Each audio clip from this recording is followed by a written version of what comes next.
बंदी छोड़ सतगुरु रामपाल जी परमेश्वर जी की जय हो।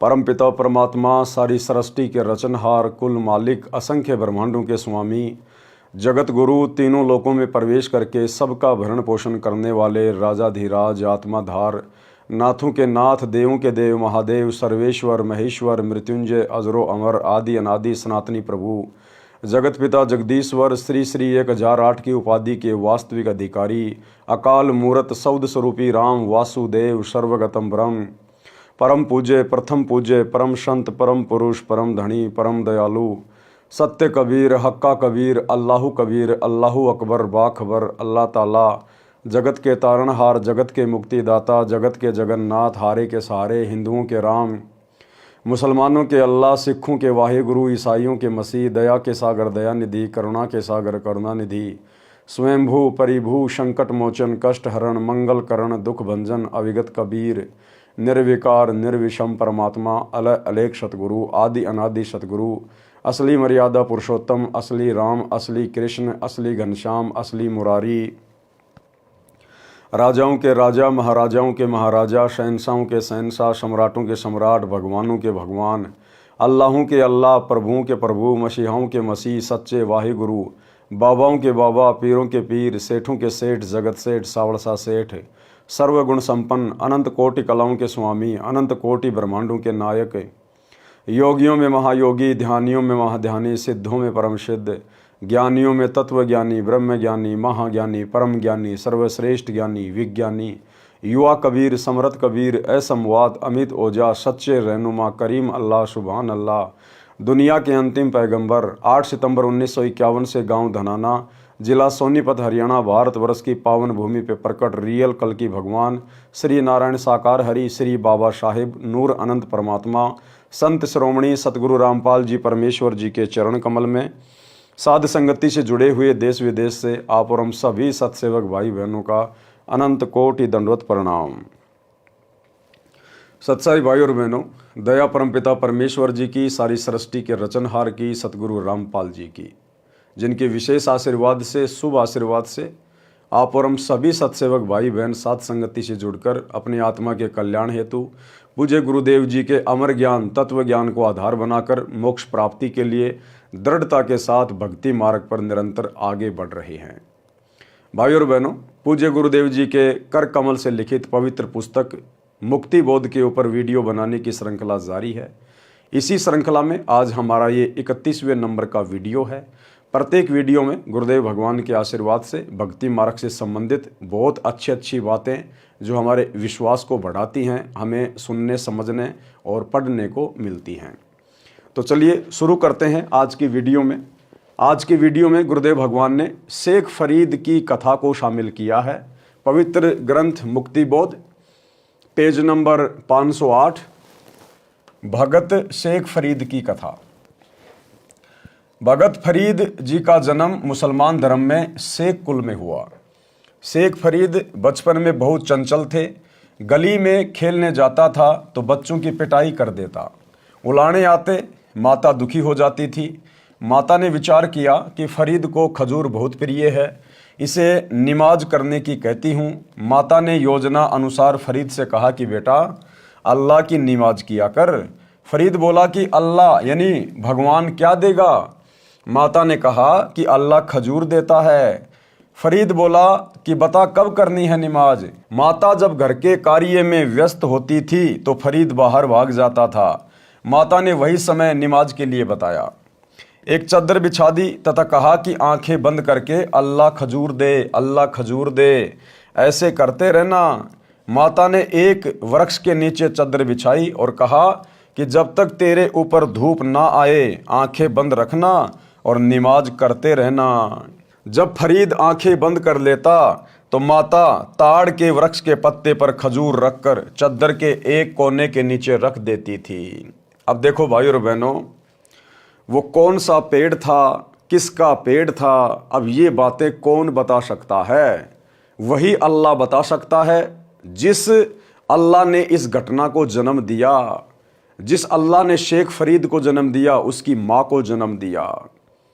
सतगुरु रामपाल जी परमेश्वर, ये कबीर अल्लाह, वो ताड़ का पेड़ था। ताड़ के पेड़ के पत्तों पर खजूर रखकर शेख फरीद की माता चद्दर के नीचे रख दिया करती थी। माता ताड़ के वृक्ष के पत्ते पर खजूर रखकर चद्दर के एक कोने के नीचे रख देती थी। फरीद ने धूप आने पर आंखें खोली, देखा तो खजूर नहीं मिला। उठकर माता के पास आया और बोला, आपने झूठ बोला, मैं कभी नमाज नहीं करूंगा, अल्लाह ने खजूर नहीं दिया। माताजी ने कहा कि बेटा, अल्लाह गुप्त रूप में सब कार्य करता है, चद्दर के नीचे देख, खजूर अवश्य मिलेगा। अल्लाह गुप्त रूप में सारे कार्य करता है। सतगुरु रामपाल जी परमेश्वर अल्लाह, जिन्होंने सन 1994 से काल की आंखों में धूल झोंक कर अपना गुप्त मिशन यथार्थ 13वां कबीर पंथ शुरू किया। 2014 में काल के दूतों ने बरवाला कांड करवाया। परमेश्वर के पंथ को समाप्त करने की योजना काल ने उनके माध्यम से बनाई। उसके बाद परमात्मा ने गुप्त रूप से अपना मिशन खड़ा किया, उसी प्रकार से चलाया, साध संगति के माध्यम से। यानी अल्लाह गुप्त रूप में अपना कार्य करता है। अल्लाह गुप्त रूप में सब कार्य करता है। चद्दर के नीचे देख, खजूर अवश्य मिलेगा। फरीद ने चद्दर उठाई तो सच में खजूर रखा था। खुशी खुशी खजूर खाया। माता से कहा कि अब कब करनी है नमाज। माता बोली कि मैं बता दिया करूंगी जब नमाज करनी होगी। प्रतिदिन काम के समय चद्दर बिछा देती, फरीद आंखें बंद करके बैठ जाता। माता खजूर रख दिया करती। एक दिन माताजी खजूर रखना भूल गई। फरीद ने धूप आते ही आंखें खोली, खजूर खोजी। चद्दर के नीचे खजूर प्रतिदिन की तरह रखी थी। फरीद खजूर खाता हुआ घूम रहा था। माता विचार करने लगी कि आज मेरे से बड़ी गलती हो गई। फरीद अब कभी नहीं मानेगा, परेशान करेगा। फरीद खजूर खाता खाता माताजी के पास आया। माता ने पूछा कि बेटा, खजूर कहाँ से लाया। बालक फरीद बोला, माँ, अल्लाह तो नमाज के वक्त प्रतिदिन खजूर देता है। माँ बोली कि सच बता। माँ, सच बताता हूँ, देख इस पत्ते में खजूर अल्लाह रख कर जाता है। माता को भी समझ आई कि यह सामान्य बालक नहीं है। बड़ा होकर फरीद घर त्याग कर एक फक्कड़ फकीर का शिष्य बनकर आश्रम में रहने लगा। भाई और बहनों, इस प्रकार की घटनाएं परमात्मा में विश्वास बढ़ाने के लिए परमेश्वर केवल अपनी विशेष आत्माओं के साथ ही करता है। जैसे त्रेता युग में भगत प्रहलाद 10 वर्ष की आयु, परमात्मा ने उसका विश्वास बढ़ाया। 84 प्रकार की यातनाएं, कष्ट उसके पिता हिरण्यकश्यप ने उसको दी। हर बार परमात्मा ने उसकी मदद की। क्यों भाई, विष्णु की भक्ति तो उस समय बहुत लोग किया करते थे। फिर परमात्मा ने अन्य लोगों की रक्षा क्यों नहीं की? बाकी लोगों को क्यों नहीं बचाया करते थे? द्रौपदी की रक्षा क्यों की परमात्मा ने? उसके चीर को क्यों बढ़ाया? जबकि और भी बहन बेटियों की इज्जत सरेआम लूटी जा रही है। मीरा के जहर को परमात्मा ने अमृत क्यों बनाया? जबकि वर्तमान में जहर से तो बहुत लोग मरते हैं और श्री कृष्ण जी की भक्ति भी करते हैं। इस प्रकार के चमत्कार, अनहोनी घटनाएं करोड़ों में एक आध के साथ होती हैं। उनकी पूर्व जन्म की भक्ति के कारण परमेश्वर उन आत्माओं के माध्यम से अन्य भगत समाज के विश्वास को दृढ़ करता है और उस आत्मा को भी अंदर से पक्का करके रखता है। तो अपनी विशेष आत्माओं के साथ परमात्मा इस प्रकार की अनहोनी घटनाएं करते हैं। माता को समझ आई कि यह सामान्य बालक नहीं है। बड़ा होकर फरीद घर त्याग कर एक फक्कड़ फकीर का शिष्य बनकर आश्रम में रहने लगा। वह फकीर सिद्धि प्राप्त था, हुक्का पीता था। आश्रम में 7 शिष्य थे। प्रतिदिन एक सेवक सब सेवा करता था। गुरुजी का भोजन बनाना, भोजन के तुरंत बाद हुक्का भरकर गुरुजी को देना, कपड़े धोना। शेख फरीद दिलो जान से गुरुजी की तथा आश्रम की साफ सफाई की सेवा करता था। गुरुजी शेख फरीद की बहुत प्रशंसा करते थे, जो अन्य शिष्यों को खटकती थी। और यही राग, द्वेष, ईर्ष्या सतलोक आश्रमों में भाई और बहनों कूट कूट के भरी हुई थी, कूट कूट कर। सतलोक आश्रम में सतगुरु रामपाल जी परमेश्वर जी के समय यानी 2014 बरवाला कांड के समय, और जिस समय करोथा कांड हुआ उससे पहले सतलोक आश्रम करोथा में भक्तों में आपस में राग द्वेष ईर्ष्या इसी प्रकार से कूट कूट के भरी हुई थी। सतलोक आश्रम मैनेजमेंट भक्तों की नो एंट्री करवा दिया करता था। महीनों महीनों आश्रम के बाहर भगत को बैठा दिया जाता था। गुरुजी को मानुष मानकर उनके सामने एक दूसरे भगत से द्वेष करके झूठी प्रार्थनाएं लगाना, शिकायतें करना, भक्तों की नो एंट्री करवाना एक कॉमन बात सी, सामान्य सी बातें थी। तो ये राग द्वेष ईर्ष्या आश्रमों में इसी प्रकार से चलती आई है। इसलिए भाई और बहनों, अब इस कलयुग की बिचली पीढ़ी में अपने हिसार जेल से बाहर आने के बाद परमात्मा आश्रमों का सिस्टम ही समाप्त कर देंगे। परमात्मा ने सबको सतभक्ति दे दी, सबको ठोक कर ज्ञान दे दिया, सोशल मीडिया दे दी। आने वाले समय में गांव गांव में भगत होंगे, घर घर में भगत होंगे। अपनी भक्ति करो, मर्यादा में रहो, नेक नीति से अपना काम करो। आश्रमों का झंझट ही समाप्त है। ये वर्तमान में जितने भी सतलोक आश्रम बनाए जा रहे हैं, ये सब काल प्रेरणा से बनाए जा रहे हैं, काल प्रेरणा से। अन्यथा गुरुदेव ने सबको 5 यज्ञ दे दी अपने अपने घर पर करने के लिए, और सतलोक जाने से पहले परमात्मा इन आश्रमों का टंटा ही समाप्त करके जाएंगे। शेख फरीद दिलो जान से गुरुजी की तथा आश्रम की साफ सफाई की सेवा करता था। गुरुजी शेख फरीद की बहुत प्रशंसा करते थे, जो अन्य शिष्यों को खटकती थी। उन सब ने मिलकर शेख फरीद को गुरुजी के नजरों में गिराने का विचार किया, यानी शेख फरीद की नो एंट्री करवाने का विचार किया, जैसे सतलोक आश्रम में हुआ करता था। और वर्तमान में गुरुदेव के जेल जाने के बाद इन फर्जी सतलोक आश्रमों में ये खेल खेला जा रहा है। पीले पर्चे निकाल कर हिसार जेल में बैठे गुरुदेव भगवान के पास झूठी शिकायतें करके भक्तों की नो एंट्री करवाना। उन सब ने मिलकर शेख फरीद को गुरुजी की नजरों में गिराने का विचार किया। षड्यंत्र रचा कि बारिश का मौसम है, गुरुजी भोजन के तुरंत बाद हुक्का पीते हैं। यदि हुक्का भरने में देरी कोई शिष्य कर देता तो उसे डंडों से पीटता था, कई दिन तक सेवा से वंचित कर देता था। शेख फरीद कभी गलती में नहीं आए थे। एक दिन शेख फरीद ने भोजन बनाया, अग्नि प्रतिदिन की तरह तैयार कर रखी थी। भोजन गुरुजी को खिलाया। चिलम में आग रखने के लिए चूल्हे के पास गया तो देखा आग बुझ चुकी थी। चिलम क्या होती है? हुक्के के ऊपर जिसमें तंबाकू डाल के आग डाली जाती है, उसको कहते हैं चिलम।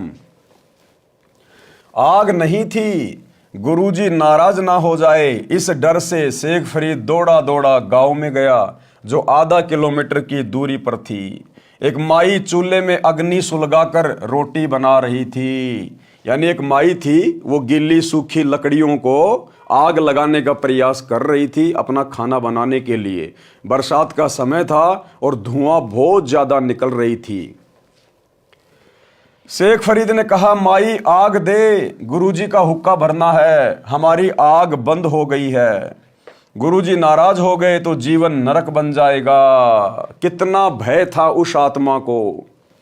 सच्चा सतगुरु नहीं मिला, तत्वदर्शी संत नहीं मिला, लेकिन आत्मा एक नंबर की थी, भगत एक नंबर का था। कहा, माई जल्दी से मुझे हुक्के के लिए आग दे दे, नहीं तो गुरुजी नाराज हो जाएंगे, और अगर गुरुजी नाराज हो गए तो मेरा तो सब कुछ बर्बाद हो जाएगा। और आज तत्व ज्ञान प्राप्त भगत समाज को कलयुग की बिचली पीढ़ी में इतनी शिक्षा प्राप्त करने के बाद भी, दिन रात सत्संग सुनने के बावजूद भी अपने गुरुजी की मर्यादाओं का कोई ख्याल नहीं है, गुरुजी का कोई डर नहीं, कोई भय नहीं है, और सरेआम देखा देखी में भेड़ चाल में चलते हुए गुरु की मर्यादाओं की धज्जियां उड़ाई जा रही हैं। 2014 बरवाला कांड के बाद गुरुदेव की गैर हाजिरी में निर्भय होकर लाखों की संगत सतलोक आश्रमों से जुड़कर काल प्रेरित गुरुदेव के कलयुगी बेटा बेटी भाई बंधु रिश्तेदार कोऑर्डिनेटर आश्रम संचालकों के चक्कर में पड़कर देखा देखी में और अपने दान धर्म का दुरुपयोग करवा रही है। गुरुदेव की मर्यादाओं के विरुद्ध धनाना गांव में करोड़ों रुपये का बैडमिंटन का स्टेडियम बना दिया गया। धनाना आश्रम में 10 एकड़ जमीन में बहुत बड़ा हॉस्पिटल बनाया जा रहा है। भक्तों को मजदूरी पर लगा दिया, व्यर्थ में समय और पैसा बर्बाद करवाया जा रहा है। हरियाणा के जाट आरक्षण में लाखों भक्तों को बैठा दिया, करोड़ों में भक्तों के ज्योति पाठ और दान का पैसा चंदे में जाट आरक्षण संघर्ष समिति को दिया गया, बर्बाद करवाया गया। राजस्थान के गैंगस्टर आनंदपाल सिंह की सीबीआई जांच के समर्थन में भक्तों को राजपूत करणी सेना की रैली में बैठा दिया गया। 5 लाख रुपया राजपूत करणी सेना को संगत के दान का दिया गया। हरियाणा के गोहाना में जाट भवन का 5वां फ्लोर गुरुदेव के बड़े लड़के के द्वारा बनवाया जा रहा है, जिसमें 1 करोड़ रुपए लगेगा। और भी तरह तरह से भगत समाज निर्भय होकर, कोई डर नहीं, गुरुजी नाराज हो चाहे प्रसन्न हो, हमारा कुछ नहीं बिगड़ेगा, हमें कोई लेना देना नहीं, हम वही करेंगे जो हमें ऊपर से काल बलि आदेशित करेगा। इस भावना के साथ संगत निर्भय होकर अपनी भक्ति का सत्यानाश करवा रही है। जबकि शेख फरीद कितना भयभीत हो गया कि अगर मेरा गुरुजी नाराज हो गया तो मेरा तो जीवन नरक बन जाएगा, गुरुजी नाराज हो गए तो जीवन नरक बन जाएगा। माई ने दुखी होकर फूंक मार मार कर अग्नि जलाई थी। मौसम बारिश का था। माई बोली कि आग आंखें फूटने से मिलती है। माई ने क्या कहा कि भैया आग ऐसे नहीं मिलती, आग यानी अग्नि, आंखें फुड़वानी पड़ती है। अब माई के तो कहने का मतलब यह था कि जैसे मैं फूंक मार रही हूं अग्नि जलाने के लिए और धुआं मेरी आंखों में जा रही है, आंखों से आंसू आ रहे हैं, पीड़ा हो रही है, तो मेरी तो आंखें फूट रही है, तू भी फूंक मार मार के आग जला और धुआं से अपनी आंखें फुड़वा। लेकिन शेख फरीद जो गुरु भगत था, इतना सोचने का विचार कहा। उसने सोचा यदि आंख फोड़कर देने से अगर मुझे आग मिल जाए और मेरे गुरुजी नाराज ना हो तो इससे बड़ी और क्या बात है। उसी समय शेख फरीद ने पास में रखे हुए एक चिमटे से अपनी आंख निकालकर और माई को दे दी कि ले माई, और मुझे जल्दी से अग्नि दे दे, कहीं मेरे गुरुजी नाराज ना हो जाएं। गुरुजी नाराज हो गए तो जीवन नरक बन जाएगा। माई ने दुखी होकर फूंक मार मार कर अग्नि जलाई थी। मौसम बारिश का था। माई बोली कि आग आंखें फूटने से मिलती है। मैंने आंखें फुड़वाकर अग्नि तैयार की है, तू भी आंखें फुड़वा, तब आग मिलेगी। शेख फरीद ने अपनी एक आंख में चिमटा मारा, आंख निकालकर माई के पास रख दी और बोला कि लो माई, आंख फोड़ ली है, अब तो आग दे दो। वह औरत घबरा गई। उसे पता था कि वह फकीर सिद्ध पुरुष है, वह मुझे हानि करेगा। तुरंत चूल्हे से अग्नि निकालकर बाहर कर दी। शेख फरीद आग चिलम में रखकर दौड़ा। फकीर 2 आवाज लगाता था, कहता था कि हुक्का लाओ, शिष्य का नाम पुकारता था। तीसरी बार तो डंडा लेकर मारने चलता था। गुरुजी ने पहली आवाज लगाई तब शेख फरीद आधे रास्ते में था। दूसरी लगाई तब आश्रम में प्रवेश कर चुका था। गुरुजी ने दूसरी बार कहा कि हे शेख फरीद, कहाँ मर गया। शेख फरीद बोला कि आ गया गुरुजी। शेख फरीद ने फूटी आंख पर कपड़ा बांध रखा था। गुरुजी को बताया कि बारिश की वजह से आश्रम में आग बुझ गई थी, दौड़कर नगरी से लाया हूं। गुरुजी को अंधेरे में कुछ कम दिखाई देता था। शेख फरीद की आंख पर कपड़ा बंधा देखकर पूछा कि आंख को क्या हो गया। शेख फरीद बोला कि कुछ नहीं गुरुजी, आपकी कृपा से सब ठीक है। ये होते हैं भगत, ये होते हैं वो विशेष पुण्यकर्मी भगत जिनको गुरु अपने हृदय में जगह देता है, जो अधिकारी होते हैं मुक्ति के। अपने गुरु के लिए अपनी आंख फोड़ दी और कोई गिला शिकवा नहीं, कोई शिकायत नहीं, कोई गम नहीं। और गुरु ने देखा कि इसने आंख के ऊपर कपड़ा क्यों बांध रखा है, पूछा तो शेख फरीद ने कहा नहीं नहीं गुरुजी, आपकी कृपा, ये परवरदिगार, आपके रहते सहते आपको दास को क्या हो सकता है, कुछ नहीं गुरुजी, कुछ नहीं। और वर्तमान में हिसार जेल में गुरुजी के पास में प्रार्थनाओं पे प्रार्थना, प्रार्थनाओं पे प्रार्थना, रोजाना हजारों की संख्या में प्रार्थनाएं सतलोक आश्रम के मोबाइल नंबरों पर लिखवाई जाती है नादान संगत के द्वारा। हजारों की संख्या में किसी को जुखाम हो गई तो प्रार्थना, बुखार हो गया तो प्रार्थना। किसी का कोई बेटा बीमार हो गया तो प्रार्थना, किसी को मकान बनवाना है तो प्रार्थना, प्रार्थनाएं प्रार्थनाएं, और प्रार्थनाओं के नाम पे लुट रहे हैं, अपनी अज्ञानता के कारण लुट रहे हैं। ये कहते हैं कि करोड़ों में संगत है, तो हजारों में रोजाना प्रार्थनाएं लिखी जाती हैं, रोजाना हजारों में प्रार्थना। अब हिसार जेल में गुरुदेव भगवान बैठे हैं, सप्ताह में 2 बार उनसे मिला जा सकता है, एक दिन तो वकील मिल सकते हैं, तो वकीलों को तो संगत की प्रार्थनाओं से कोई मतलब नहीं है, और सप्ताह में 1 दिन गुरु का कलयुगी परिवार मिल सकता है, यहां के रूल के अनुसार, गुरु जी के बेटा बेटी उनकी पत्नी जो भी हैं। कम से कम 20 मिनट की मिलाई होती है, ज्यादा से ज्यादा आधा घंटा मान लो। अब आधे घंटे में 1 सप्ताह में आप जी गुरु जी के पास में कितनी प्रार्थना लगा सकते हो? जबकि वैसे देखा जाए तो आधे घंटे में तो गुरु जी के परिवार का रोना धोना, झूठी शिकायतें एक दूसरे की वही पूरी नहीं होती। फिर भी मान लीजिए ये लोग संगत के भी कुछ प्रार्थना लगाते हैं, तो आधे घंटे में आप जी 15 मिनट तो ले लो, गुरु जी का परिवार अपनी बातें करता है, 15 मिनट मान लीजिए संगत की प्रार्थना लगा रहा है। अब 15 मिनट में कितनी प्रार्थना लगा देगा?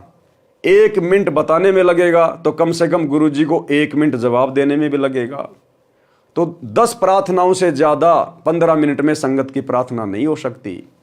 तो 1 सप्ताह में संगत की कितनी प्रार्थना पहुंची गुरुदेव के पास? 10। और 1 सप्ताह में कितनी प्रार्थना इकट्ठी हो जाती है और उनके जवाब भी दे दिए जाते हैं, कई हजारों की संख्या में। तो बाकी प्रार्थनाओं के जवाब कौन दे रहा है? बाकी प्रार्थनाओं के जवाब में ज्योति करवा दो, पाठ करवा दो, ज्योति करवा दो, पाठ करवा दो। ये कॉल सेंटर खोल रखा है सतलोक आश्रम मैनेजमेंट हरियाणा ने, कॉल सेंटर। लुटे जाओ ज्योति पाठ के नाम पे, ज्योति पाठ के नाम पे धंधा चल रहा है, धंधा। तो शेख फरीद ने कोई शिकायत नहीं करी, अपना दर्द अपने गुरुजी से बयान नहीं किया।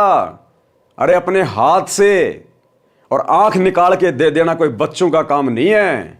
अपनी मूंछ के बाल तो पाड़ के दिखा दो 5-7, कितनी पीड़ा होती है, कितना जो है दर्द होता है। और उसके बावजूद अपने गुरुजी से ये नहीं कहा कि गुरुजी मेरी आंख फूट गई, मैंने आंख निकाल के दे दी, ऐसे ऐसे कोई मान बढ़ाई नहीं। चुपचाप नहीं, गुरुजी आपके रहते सहते क्या हो सकता है परमात्मा। तब जाकर भगत उदाहरण के रूप में दुनिया के सामने पेश होते हैं। ऐसे भक्तों का नाम होता है सारी सृष्टि का अल्लाह। ये कबीर भगवान सतगुरु रामपाल जी उस आत्मा का जिक्र अपनी कथाओं में कर रहा है। आप और हम पिछली पीढ़ी वालों को शिक्षा देने के लिए शेख फरीद की कथा को शामिल किया है। तो क्या कहा शेख फरीद ने कि गुरुदेव कुछ नहीं, आपकी दया है, आपके रहते सहते आपके दास को क्या हो सकता है। फरीद बोला कि कुछ नहीं गुरुजी, आपकी कृपा से सब ठीक है।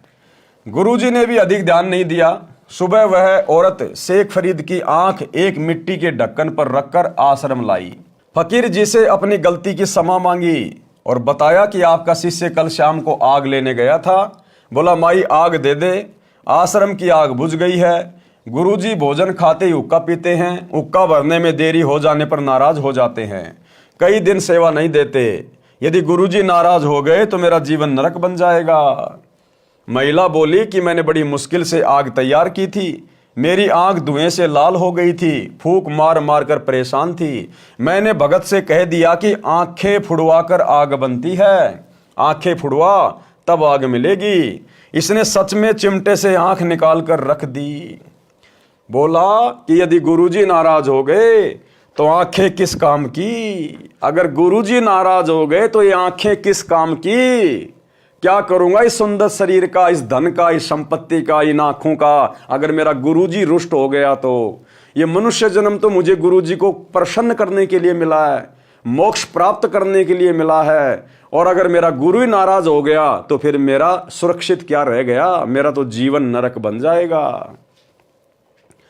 बोला कि यदि गुरुजी नाराज हो गए तो आंखें किस काम की। ये आंख मैं लेकर आई हूं। गुरुजी ने शेख फरीद को बुलाया, कहा कि आंख का कपड़ा खोल, कपड़ा खोला तो आंख स्वस्थ थी, परंतु कुछ छोटी थी।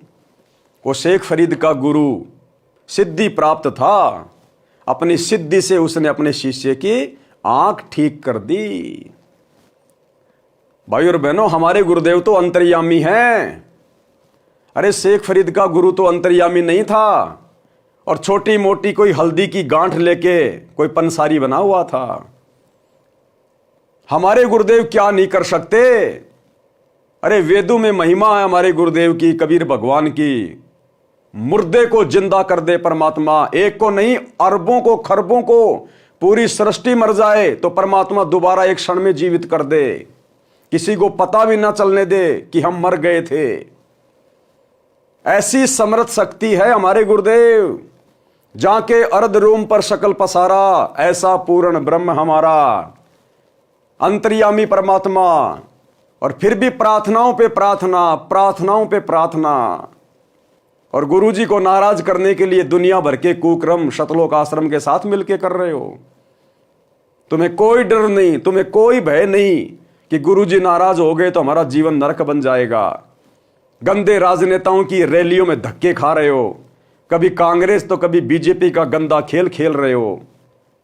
अपने ज्योति पाठ और दान के पैसे का दुरुपयोग दुनिया के लिए स्टेडियम बनवाने में, हॉस्पिटल बनवाने में, धर्मशालाएं बनवाने में, गुंडों की सीबीआई जांच में, जाट आरक्षणों में, दुनिया के लिए रोडों के वो गड्ढे भरने में।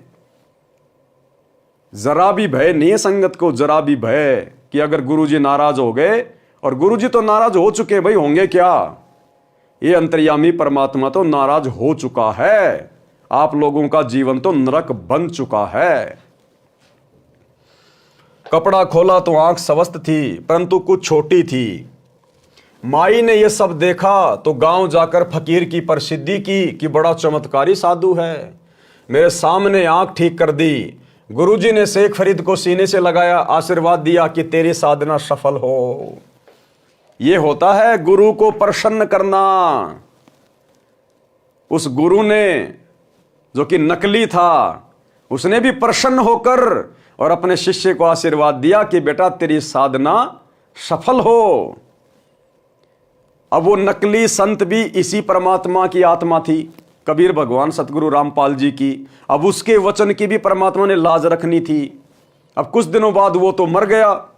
मरने के बाद में शेख फरीद घोर तप करने लग गया, क्योंकि उसने यही उसको विधि बताई थी कि बेटा शरीर को जितना ज्यादा कष्ट दोगे परमात्मा उतना ही प्रसन्न होगा। तो बेचारा कुएं में लटक कर तपस्या करता था और गुरु का वचन था कि बेटा तेरी साधना सफल होगी। उस गुरु के वचन को इस कबीर भगवान सतगुरु रामपाल जी ने सिद्ध किया और शेख फरीद को जाकर मिले और उसको फिर शतमार्ग दिया। गुरुजी ने शेख फरीद को सीने से लगाया, आशीर्वाद दिया कि तेरी साधना सफल हो। गुरुजी की मृत्यु के पश्चात शेख फरीद ने आश्रम त्याग दिया। गुरुजी ने तप करने से मोक्ष बताया था। देखो क्या कह रहे हैं परमात्मा, क्या लिख रहे हैं, एक एक बात में संकेत है। शेख फरीद आश्रम में क्यों रहता था? केवल अपने मोक्ष के लिए, केवल अपने आत्मा के कल्याण के लिए। तो जैसे ही शेख फरीद का गुरु मरा, शेख फरीद ने आश्रम को त्याग दिया, बाकी शिष्यों ने नहीं त्यागा। शेख फरीद ने आश्रम त्याग दिया कि जब मेरा गुरु आश्रम में नहीं है तो मेरे ये आश्रम किस काम का। जो मेरे गुरु ने मुझे भक्ति बताई है, जो साधना बताई है, वो मेरे काम की है और उसको करने के लिए आश्रम की जरूरत नहीं है, मैं कहीं भी कर लूंगा। शेख फरीद ने आश्रम त्याग दिया।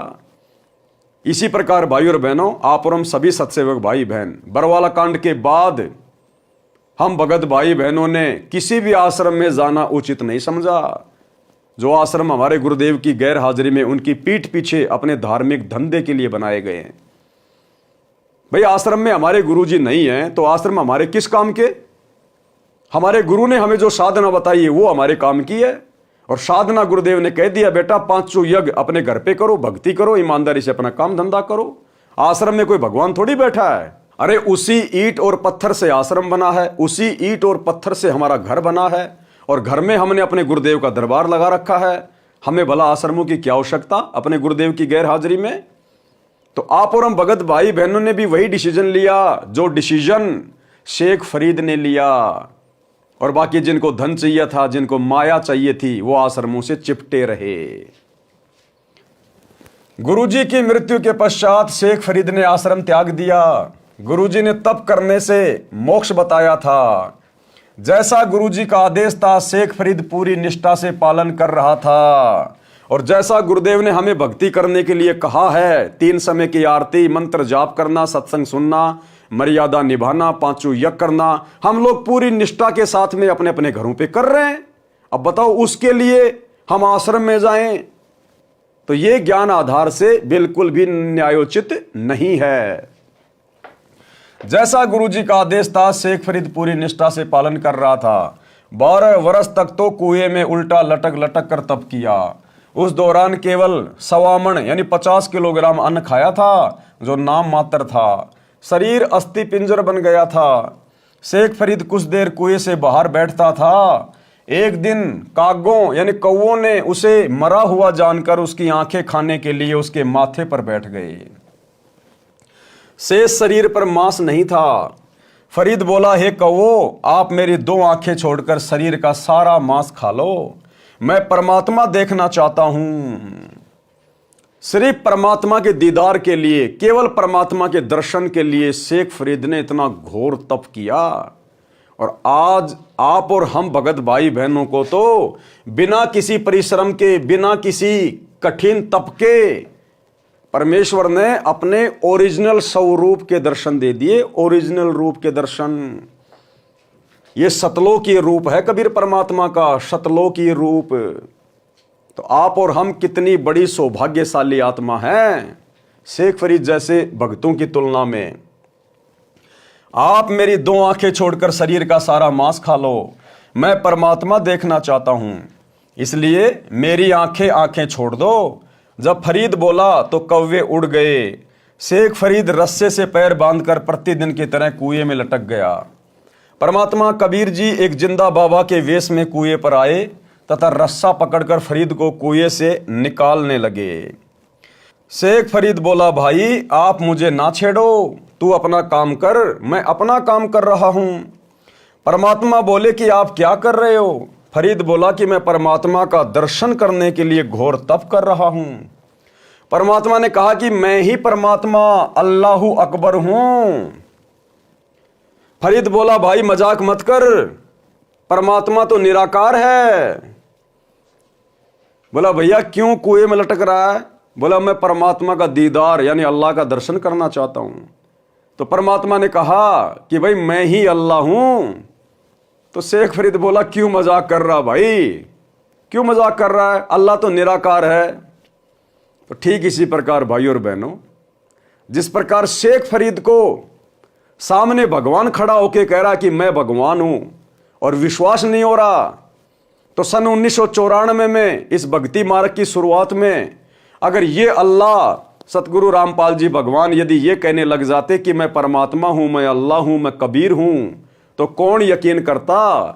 इसलिए गुरुदेव भगवान ने स्वयं कबीर परमात्मा होते हुए भी अपने आप को कबीर जी का दास बताया, उनका भेजा हुआ, उनका गुलाम बताया। परमात्मा बोले कि आप क्या कर रहे हो? फरीद बोला कि मैं परमात्मा का दर्शन करने के लिए घोर तप कर रहा हूं। परमात्मा ने कहा कि मैं ही परमात्मा अल्लाहु अकबर हूं। फरीद बोला, भाई मजाक मत कर, परमात्मा बेचगुन निराकार है, वह मानस रूप में नहीं आता। परमात्मा ने कहा कि आप कहते हो कि परमात्मा निराकार है, दूसरी ओर कह रहे हो कि परमात्मा के दर्शन के लिए घोर तप कर रहा हूं। कहते हैं घाम और ज्ञान का चमका साई होता है। घाम का मतलब होता है धूप। धूप जैसे किसी आदमी को धूप लगनी हो, गर्मी के समय उसको हैजा होना हो, तो जरा सी धूप लगना ही काफी है, हल्की सी धूप में ही उसको हैजा हो जाएगा। इसी प्रकार जिसको अध्यात्म की बातें समझ में आनी होती है उसके लिए तो एक पॉइंट ही काफी होता है। इसलिए परमात्मा कहते हैं ज्ञान और घाम का चमका ही होता है, जिसको समझ में आना होगा एक झटके में आ जाता है, नहीं तो फिर नहीं होगा। एक समय की बात, और सत्संग जो है एक दिन का बतेरा हो लागना होता है। जैसे आम भाषा में कहा करो ना भाई, गामकार ज्ञान का तो चमकाए साओ से, थोड़े में लाग जाया करो, अल्लाह तो भाई फिर नहीं लगता, चाहे सारी उम्र फिर तो चिकने गड़े हो जाएंगे। कहते हैं घाम और ज्ञान का तो चमका सा ही होता है। शेख फरीद ने चरण पकड़ लिए, तत्व ज्ञान समझा, कबीर परमात्मा के द्वारा बताई गई साधना करके कल्याण करवाया। लेकिन भाई और बहनों, शेख फरीद के मन में फिर भी ये था, कबीर परमात्मा की शरण में आने के बाद भी, कि मेरे गुरु जैसा गुरु कोई नहीं हो सकता, जिसने मेरी फूटी हुई आंख को स्वस्थ कर दिया। तो परमात्मा तो जानी जान है, अंतर्यामी है। गुरुदेव भगवान ने सोचा भक्ति करते करते भी सत्यानाश करवाएगा गुरु पे अविश्वास करके। तो परमात्मा ने एक दिन उस शेख फरीद को और कमाल को कहा, भैया मैं अपने भक्तों के घर पे चल रहा हूं, क्या तुम भी चलोगे? हाँ बोला, गुरुजी हम भी चलेंगे आपके साथ। सम्मन के घर पे चले गए और आगे की कहानी हम सब भगत भाई बहनों को पता है, किस प्रकार से परमात्मा की प्रेरणा से सम्मन ने अपने बेटे की गर्दन काटी अपने गुरु की इज्जत के लिए, भोजन करवाने के लिए। और जब इस घटना के बारे में, क्योंकि वो तो आंखों के सामने थी ना, जब शेख फरीद ने देखा अपनी आंखों के सामने, तो शर्म के मारे गर्दन नीची हो गई कि मेरे गुरु ने, मेरे पहले वाले गुरु ने तो खाली मेरी फूटी हुई आंख को ही स्वस्थ किया था, और इसने तो मुर्दे को जिंदा कर दिया जिसकी गर्दन काट के अलग रखी हुई थी। उसके बाद उसकी उस भ्रमणा का निवारण हुआ कि वास्तव में कबीर परमात्मा कौन है। तो हम भगत भाई बहनों ने अपने गुरु के ऊपर किसी भी बात को लेकर कोई शंका जाहिर नहीं करनी है। इतने प्रमाण दे दिए गुरुदेव ने, और चमत्कार तो ऐसे ऐसे कर दिए, वैज्ञानिक भी हैरान हो जाएंगे जिस दिन ये बातें उनके सामने आएंगी। जहां मेडिकल साइंस फेल हो जाती है, अपने हाथ खड़े कर लेती है, वहां से परमात्मा अपना काम शुरू करते हैं आशीर्वाद मात्र से। तो कितनी ऐसी माता बहनें जिनको 20-20 साल से कोई संतान प्राप्त नहीं थी, परमात्मा ने अपने आशीर्वाद मात्र से उनकी गोद हरी भरी कर दी। कितनी ऐसी आत्माएं जो डॉक्टरों के द्वारा जवाब दी हुई थी कि तेरे रोग का कोई इलाज नहीं है, मरने के अलावा कोई उपचार नहीं है, आज वो घोड़े की तरह काम कर रहे हैं नाम लेने के बाद। कितने ऐसे निर्धन परिवार थे, 2 टाइम की रोटी भी ढंग से नसीब नहीं थी, आज उनके ट्रैक्टर चल रहे हैं, ट्रैक्टर, गांव में कोठियां हैं। तो भाई ये कबीर परमात्मा है धरती पर। जिन हरि जैसा सुमरिया, ताको तैसा लाभ, ओसा प्यास न भाग ही, जब लग दसे ना आब। ये भगत की अपनी भक्ति, मर्यादा और श्रद्धा के ऊपर निर्भर करता है कि वो अपने गुरुदेव से क्या कुछ प्राप्त कर सकता है। वाणी नंबर 1217 से 1248 का सरलार्थ। इन वाणियों में पहले वाला प्रकरण संक्षिप्त में कहा है। मृत लड़के कमाल को जीवित करना। शेख तकी महाराज सिकंदर से मुख चढ़ाए फिर रहा था। सिकंदर ने पूछा कि क्या बात है पीर जी? शेख तकी ने कहा, क्या तुझे बात नहीं मालूम? सिकंदर ने पूछा कि क्या बात है? शेख तकी ने कहा, इस कबीर काफिर को साथ किस लिए रखा है? सिकंदर ने कहा कि ये तो भगवान अल्लाह हैं। शेख तकी ने कहा कि अच्छा, अल्लाह अब आकार में आने लग गया, अल्लाह कैसे हैं? सिकंदर ने कहा कि पहले तो अल्लाह ऐसे कि मेरा रोग ऐसा था कि किसी से भी ठीक नहीं हो पा रहा था, इस कबीर प्रभु ने हाथ ही लगाया था, मैं स्वस्थ हो गया। क्या कहा सिकंदर ने? इस कबीर प्रभु ने तो केवल हाथ ही लगाया था, आशीर्वाद मात्र दिया था, मेरा रोग छूमंत्र हो गया। भाई और बहनों, निसंदेह वही कबीर परमात्मा वर्तमान में सतगुरु रामपाल जी के रूप में प्रकट है। अरे हमें क्या पता 650 साल पहले परमात्मा का क्या रूप था, हैं? यही तो परमात्मा थे, हमने देखा थोड़ी था 650 साल पहले। तो सिकंदर लोधी ने कहा कि मुझे छूते ही मेरा रोग समाप्त कर दिया आशीर्वाद मात्र से, इसलिए भगवान है, ये अल्लाह है। और एक छोटा सा सत्संग, इस भक्ति मार्ग की शुरुआत में मालिक को पता था कि ज्ञान से आत्माएं इतना जल्दी सेट नहीं होंगी। गुरुदेव ने अपनी तरफ से उन आत्माओं को 100 सुख दिए। और एक बहन जिसका इतना भयंकर रोग, उसको आवाज नहीं आती थी, गूंगी थी, और गुरुदेव भगवान से नाम दिलवाया, मालिक ने केवल आशीर्वाद ही दिया था। उसी समय बोलने लगी तोते की तरह, रोग छू मंत्र, एक छोटा सा सत्संग। कर्मान आज भी हम आपको ऐसे ऐसे, यहाँ पर भी कई बहन है ऐसी जो पहले बहुत तंग रहती थी। एक तो बेबे है संतोष, खड़ी हुई है, एक भाई उठ उठ शर्माओ ना, एक भी इसकी बेबे का चित्र ले तो फिल्म वाला, ये देख इसको। या मकडोली बह रखी है, छोटी मकडोली, संतोष नाम से इस बेबे का। और ये इसका देवर है भक्त सुखबीर, ये यहाँ बैठा। इसका बड़ा भाई यानी संतोष का पति जो है फौज में भर्ती है। चित्र आ जाता फिर बंद कर दिए। तो ये लड़की 8-9 वर्ष से तकलीफ थी। बैठ जा बेटी। तो कुछ भी कहो, हम तो कर्मदंड कहते हैं।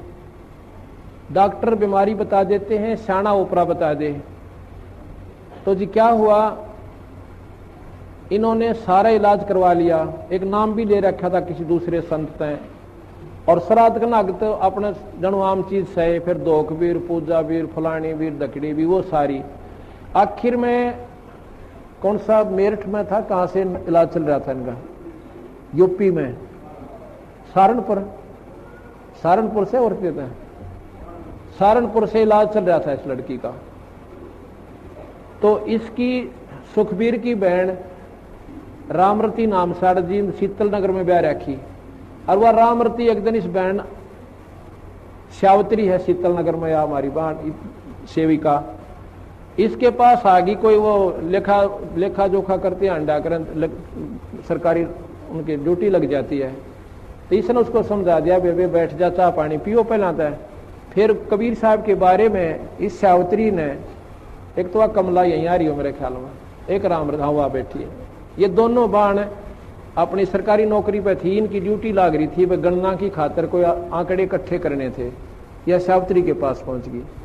इसने पहला दिन तक चाह पानी पियाई, बेबे तुम बैठ जाओ, फिर पाछे की लिखा लिखाई करियो। फिर ये चित्र देखे कबीर साहब के, ये पूछने लगी। इसने सारी महिमा बताई, बंदी छोड़ गई। रामरती ने अरे नाम ले लिया कमला ने।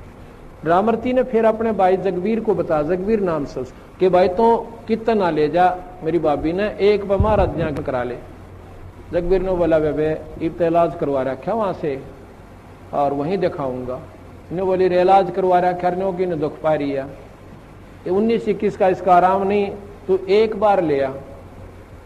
तो हम गए हुए थे उस समय चंडीगढ़ एक पार्ट, या Gulab Singh DC deputy commissioner जो होते थे ना, डिप्टी कमिश्नर गुलाब सिंह, वो डायरेक्टर थे वहां पर लोकल बॉडीज के चंडीगढ़। वो हमारे सेवक हैं, उन्होंने नाम ले रखा है, बड़ी पुण्य आत्मा है। अगर उसका उदाहरण आप देख लो, निशा देवता इंसान हमने नहीं देखा, इतनी नम्र आत्मा, कोई उसमें छल कपट नहीं। तो वहां हम पाठ करने गए जी। हमने आना था 12 तारीख को, हम आए 13 तारीख को, लेट हो गए थोड़े। तो इन्होंने पता था कि 12 महाराज जी ने आना है कुटिया में, तो ये 11 शाम ने पहुंच गए। और यह बेहोश पड़ी उड़े, या संतोष। हम 12 ना, या 12 ने भी मेरे, जगवीर भी हुई रहे इसके साथ, वो फौज में है। वहां पर हाल बना था हमारा एक सत्संग का। हम 13 न पहुंचे इस समय, अगस्त का महीना। तो न्यू बोले जी एक बेबे आ रही है, बहुत घनी बीमार से। बाबा बीमार का के मतलब, हमारे दौरान को डॉक्टर ना वैद नहीं, ये भी ये बीमार है, बीमार आने लागे को अच्छे ढंग का नाम लेने आता नहीं। अपने मन में संकल्प कर रहा मैं, इतने में इसको कुटिया में ठाक है, वो जगबीर एक दिन और पकड़ के मेरे पास ले आया। और मैं बाहर बैठा था, ऐसे छां आई हुई थी शाम के समय हाल के अंदर। इनको जब पकड़ के वो ले आए, आप विचार कीजिए, सत्कर मानिए, जो ही मेरे पास लाके या संतोष बिठाई और जगबीर को पूछना ये बात इसके पति से, न्यू अर्नु सर जोड़ रखा, इसकी हालत न्यू नाड़ टेढ़ी हो रही छोरी की। खाट के पास बिठाई, जैसे हम स्वाभाविक वैसे हाथ रखते हैं, बेबे ठीक हो जाएगी बेटी, माड़ा मन ना करे, सब करेंगे, बंदी छोड़। मैंने ऐसे हाथ ऊपर से हटाया भी नहीं था, इतना में यह लड़की न्यू बैठ गई कि जानू इसका कुछ भी कोई ना। बोल सतगुरुदेव, बंदी छोड़ कबीर साहेब, वो बोला जा बेटी सेवा करवा। वहां पर सेवा चल रही थी, सेवक थे, मिस्त्री थे, उनकी रोटी बनानी थी। छोरी ने डट कर रोटी बनवाई, सारा काम करवाया, अगले दिन सारा काम करवाया। भाई और बहनों, ऐसे ऐसे ना जाने कितने उदाहरण गुरुदेव की संगत में हैं, ना जाने कितने उदाहरण धरती पर वही अल्लाह प्रकट है। सिकंदर ने कहा कि पहले तो अल्लाह ऐसे कि मेरा रोग ऐसा था कि किसी से भी ठीक नहीं हो रहा था, इस कबीर प्रभु ने हाथ ही लगाया था, मैं स्वस्थ हो गया। शेख तकी ने कहा कि ये जादूगर होते हैं। सिकंदर ने फिर कहा दूसरा भगवान ऐसे है कि मैंने उनके गुरुदेव का सिर काट दिया था और उन्होंने उसे मेरी आंखों के सामने तुरंत जीवित कर दिया। शेख तकी ने कहा कि अगर ये कबीर अल्लाह है तो मैं इसकी परीक्षा लूंगा। यदि कबीर जी मेरे सामने कोई मुर्दा जीवित करें तो इसे अल्लाह मान लूंगा, नहीं तो दिल्ली जाकर मैं पूरे मुसलमान समाज को कह दूंगा कि ये राजा हिंदू हो गया है। सिकंदर लोदी डर गया कि कहीं ऐसा ना हो कि ये जाते ही राज मेरा पलट दे।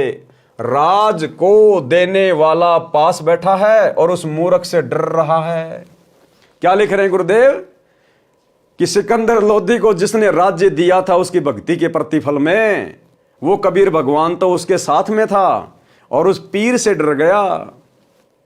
भाई और बहनों, इसी प्रकार हमें जीवन देने वाला, हमें श्वासें देने वाला और हमें हर प्रकार से अपनी आगोश में लेकर, अपनी गोद में लेकर हमारी सुरक्षा करने वाला कबीर भगवान पल पल आप और हमारे साथ है। शब्द रूप में आप और हमारे घट में विराजमान है, हमारे घर में विराजमान है। यदि हम मर्यादा में रह के भक्ति करेंगे, परमात्मा कर्म का कांटा भी नहीं लगने देगा। कांटा भी संत शरण में आने से आई बले टला, जय मस्तक में सूली हो कांटे में टल जा। वर्तमान में तो परमात्मा कांटा भी नहीं लगने देगा अपनी आत्मा को। फिर भला हम क्यों डरें, किससे डरें, क्यों हम किसी की चापलूसी करें, क्यों हम दो कोडी के राजनेताओं की रैलियों में धक्के खाएं, क्यों हम लोकलाज में आकर अपनी मर्यादा तोड़ें। तो क्या कहा गुरुदेव ने, राज को देने वाला पास बैठा है और उस मूर्ख से डर लगता है। राजा ने शेख तकी से कहा कि आप कैसे प्रसन्न होंगे। शेख तकी ने कहा कि मैं तब प्रसन्न होऊंगा जब मेरे सामने ये कबीर कोई मुर्दा जीवित कर दे। साहिब से प्रार्थना हुई तो कबीर साहिब ने कहा कि ठीक है। कबीर साहिब ने सोचा कि ये अनाड़ी आत्मा शेख तकी है, अगर ये मेरी बात मान गया तो आधे से ज़्यादा मुसलमान इसकी बात स्वीकार करते हैं, क्योंकि ये दिल्ली के बादशाह का पीर है। और अगर ये सही ढंग से मुसलमानों को बता देगा तो बेचारी भोली आत्माएं इन गुरुओं पर आधारित होती हैं, वो इनके जाल से बाहर निकल जाएंगी। इसलिए कहा कि ठीक है, शेख तकी ढूंढ ले कोई मुर्दा। सुबह एक 10-12 वर्ष की आयु के लड़के का शव पानी में तैरता हुआ आ रहा था। शेख तकी ने कहा कि वह आ रहा है मुर्दा, इसे जिंदा कर दो। कबीर साहब ने कहा पहले आप प्रयत्न करो, कहीं फिर पीछे नंबर बनाओ। उपस्थित मंत्रियों तथा सैनिकों ने कहा कि पीर जी आप कोशिश करके देख लो। शेख तकी जंतर मंतर करता रहा, इतने में वह मुर्दा 3 फरलांग आगे चला गया। 3 फरलांग यानी 400-500 मीटर आगे चला गया। शेख तकी ने कहा कि यह कबीर चाहता था कि यह बड़ा सिर से टल जाए। कभी मुर्दे जिंदे होते हैं, मुर्दे तो कयामत के समय ही जीवित होते हैं। कबीर साहब बोले महात्मा जी आप बैठ जाओ, शांति करो। कबीर साहब ने उस मुर्दे को हाथ से वापस आने का संकेत किया। 12 वर्षीय बच्चे का मरा हुआ शरीर दरिया के पानी के बहाव के विपरीत चलकर कबीर जी के सामने आके रुक गया। पानी की लहर नीचे जा रही है और शव ऊपर रुका हुआ था। कबीर साहब ने कहा कि हे जीवात्मा जहां भी है, कबीर हुक्म से मुर्दे में प्रवेश कर और बाहर आ। कबीर साहब ने इतना ही कहा था कि शव में कंपन हुई तथा जीवित होकर बाहर आ गया। कबीर साहब के चरणों में दंडोत प्रणाम किया। बोलो कबीर परमेश्वर सतगुरु रामपाल जी भगवान की जय हो। सर्व उपस्थित जनों ने कहा कि कबीर साहब ने तो कमाल कर दिया। उस लड़के का नाम कमाल रखा गया। लड़के को अपने साथ रखा किसने? कबीर परमात्मा जी ने। अपने बच्चे की तरह पालन पोषण किया और नाम दिया। उसके बाद दिल्ली में आ गए। सभी को पता चला कि ये लड़का जो इनके साथ है ये परमेश्वर कबीर साहब ने जीवित किया है। दूर तक बात फैल गई। शेख तकी की तो मासी मर गई। सोचा ये कबीर अच्छा दुश्मन हुआ, इसकी तो और ज्यादा महिमा हो गई। शेख तकी की ईर्ष्या बढ़ती ही चली गई। उसकी 13 वर्षीय लड़की को मृत्यु पश्चात कब्र में जमीन में दबा रखा था। शेख तकी ने कहा, यदि कबीर मेरी लड़की को जो कब्र में दफना रखी है अगर उसको जीवित करेगा तो मैं इसे अल्लाह मानूंगा। शेख तकी की मरी हुई लड़की कमाली को जीवित करना। शेख तकी ने देखा कि यह कबीर तो किसी प्रकार भी काबू में नहीं आ रहा। तब शेख तकी ने जनता से कहा कि यह कबीर तो जादूगर है। ऐसे ही जंतर मंत्र दिखाकर इसने बादशाह सिकंदर की बुद्धि भ्रष्ट कर रखी है। सारे मुसलमानों से कहा कि तुम मेरा साथ दो वरना बात बिगड़ जाएगी। बोले मुसलमानों ने कहा, पीर जी हम तेरे साथ हैं, जैसा तू कहेगा ऐसा ही करेंगे। शेख तकी ने कहा, इस कबीर को तब प्रभु मानेंगे जब मेरी लड़की को जीवित कर देगा जो कब्र में दबी हुई है। पूज्य कबीर साहिब से प्रार्थना हुई। कबीर साहिब ने सोचा ये नादान आत्मा ऐसे ही मान जाए, क्योंकि ये सभी जीव आत्माएं कबीर साहिब के बच्चे हैं। ये तो काल ने धर्म का हमारे ऊपर कवर चढ़ा रखा है, एक दूसरे के दुश्मन बना रखे हैं। शेख तकी की लड़की का शव कब्र में रखा था। शेख तकी ने कहा कि यदि मेरी लड़की को जीवित कर दे तो हम इस कबीर को अल्लाह स्वीकार कर लेंगे और सभी जगह डिंडोरा पिटवा दूंगा कि ये कबीर जी भगवान है। कबीर साहिब ने कहा कि ठीक है। वह दिन निश्चित हुआ। कबीर साहिब ने कहा कि सभी जगह सूचना दे दो, कहीं फिर किसी को शंका ना रह जाए। हजारों की संख्या में वहां पर भगत आत्मा दर्शनार्थ एकत्रित हुई। कबीर साहिब ने कब्र खुदवाई, उसमें एक 12-13 वर्ष की लड़की का शव रखा हुआ था। कबीर साहिब ने शेख तकी से कहा कि पहले आप जीवित कर लो। सभी उपस्थित जनों ने कहा कि महाराज जी, यदि इसके पास कोई ऐसी शक्ति होती तो अपने बच्चे को कौन मरने देता है? अपने बच्चे की जान के लिए व्यक्ति अपना तन मन धन लगा देता है। हे दीनदयाल, आप कृपया करो। पूज्य कबीर परमेश्वर ने कहा कि हे शेख तकी की लड़की जीवित हो जा। 3 बार कहा लेकिन लड़की जीवित नहीं हुई। शेख तकी ने तो भंगड़ा पा दिया। यानी परमात्मा सारी जनता के सामने शेख तकी की नीचता को दिखाना चाहते थे कि ये शेख तकी राग द्वेष ईर्ष्या में कितना पागल हो चुका है, कितना पागल हो चुका है परमात्मा को नीचा दिखाने में। शेख तकी ने तो भंगड़ा पा दिया, नाचे कूदे कि देखा न पाखंडी का पाखंड पकड़ा गया। कबीर साहिब उसको नचाना चाहते थे कि इसको नाचने दे। कबीर, राज तजना सहज है, सहज नारी का ने मान बढ़ाई ईर्ष्या दुर्लभ तजना। ये मान बढ़ाई ईर्ष्या का रोग बहुत भयानक है। अपनी लड़की के जीवित न होने का दुख नहीं, कबीर साहिब की पराजय की खुशी मना रहा था। कबीर साहिब ने कहा कि बैठ जाओ महात्मा जी, शांति रखो। कबीर साहिब ने आदेश दिया कि हे जीवात्मा जहां भी है, कबीर आदेश से इस शव में प्रवेश करो और बाहर आओ। कबीर साहिब का कहना ही था कि इतने में शव में कंपन हुआ और वह लड़की जीवित होकर बाहर आई। कबीर साहिब के चरणों में दंडवत प्रणाम किया। बोलो सतगुरुदेव भगवान की जय हो। उस लड़की ने 1.5 घंटे तक कबीर साहिब की कृपा से प्रवचन किए। कहा, हे भोली जनता, ये भगवान आए हुए हैं, पूर्ण ब्रह्म अनंत कोटि ब्रह्मांड के परमेश्वर हैं। क्या तुम इसको एक मामूली जुलाहा धानक मान रहे हो? हे भूले भटके प्राणियों, ये आपके सामने स्वयं परमेश्वर आए हैं और हम सत्सेवक भाई बहन पिछले 10 वर्षों से ढिंढोरा पीट रहे हैं अपने ही भगत भाई बहनों को समझाने के लिए जो गुरुजी से उपदेश प्राप्त हैं, गुरुजी के परिवार को समझाने के लिए, कोऑर्डिनेटरों को समझाने के लिए कि भैया गुरुजी स्वयं परमात्मा हैं, परमेश्वर हैं, कबीर हैं। नकली कबीर का दाढ़ी मूछ वाली फोटो का प्रकट दिवस मत मनाओ जून में। अपने गुरुजी का 8 सितंबर के दिन सतगुरु प्रकट दिवस मनाओ। घर घर में गुरुदेव को भोग लगाओ। ये परमात्मा है, अल्लाह है, परमेश्वर है, लेकिन उनके कान के ऊपर जूं भी नहीं रेंग रही। हे भूले भटके प्राणियों, ये आपके सामने स्वयं परमेश्वर आए हैं। इनके चरणों में गिरकर अपने जन्म मरण का दीर्घ रोग कटवाओ और शतलोक चलो, जहां पर जाने के बाद जीवात्मा जन्म मरण के चक्कर से बच जाती है। कमाली ने बताया कि इस काल के जाल से बंदी छोड़ कबीर साहिब के बिना कोई नहीं छुटवा सकता। भक्ति मुक्ति के दाता सतगुरु। चाहे हिंदू पद्धति से तीर्थ व्रत गीता भागवत रामायण महाभारत पुराण उपनिषद वेदों का पाठ करना, राम कृष्ण ब्रह्मा विष्णु शिव शेरावाली आदि माया आदि भवानी प्रकृति देवी ज्योति निरंजन की उपासना भी क्यों ना करें। जीव 84 लाख प्राणियों के शरीर में कष्ट से नहीं बच सकता और मुसलमान पद्धति से भी जीव काल के जाल से नहीं छूट सकता। जैसे रोजे रखना, ईद बकरीद मनाना, 5 वक्त नमाज करना, मक्का मदीना में जाना, मस्जिद में बंग देना आदि सब व्यर्थ है।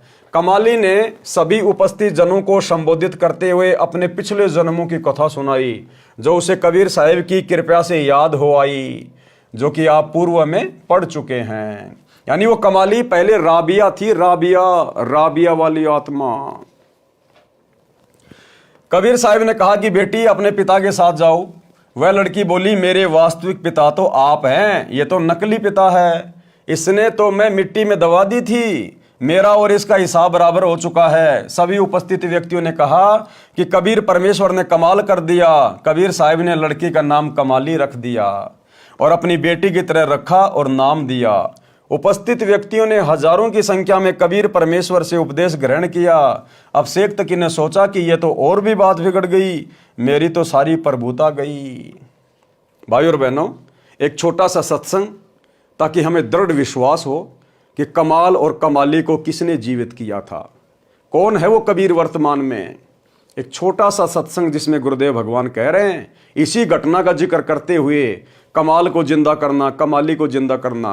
तो गुरुदेव कह रहे हैं, ये तो हमने आंखों से देखा है, कमाल को जीवित करना और कमाली को जीवित करना, इन घटनाओं को तो हमने आंखों देखा है और कानों सुना है। क्या कह रहे हैं गुरुदेव? कि हमने आंखों देखा है और कानों सुना है। तो कौन हुए सतगुरु रामपाल जी भगवान, जिन्होंने उस घटना को आंखों देखा और कानों सुना? स्वयं कबीर परमात्मा, जिन्होंने 650 साल पहले मृत कमाल को और मृत कमाली को मुर्दे से जिंदा किया। सुनिए। अब परमात्मा कबीर जी का भेद है वेदों में, वो क्या करता है? जैसा कि अभी गरीबदास साहिब जी ने अपने भगवान कबीर जी के बारे में बताया कि सतगुर जो चाहे सो करही, जो चाहे सो करही, 14 कोट दूत जम डरही, ऊत भूत जम त्रास निवारे, और चित्रगुप्त के इस काल धर्मराज के कागज पाड़े। अब जैसा आपने सुना कि कबीर परमेश्वर ने, एक कमाल नाम का लड़का मुर्दा था, दरिया में बहता हुआ जा रहा था। शेख तकी, जो सिकंदर लोधी राजा दिल्ली के बादशाह का धार्मिक गुरु था, उसकी फड़क निकालने के लिए, उसका भ्रम निवारण करने के लिए परमेश्वर ने एक मुर्दा, जो कि परिवार के लोगों ने उसको मरने के उपरांत जल प्रवाह कर दिया था, और वो वहां से कम 150 किलोमीटर चल के दरिया में बहता हुआ आ चुका था।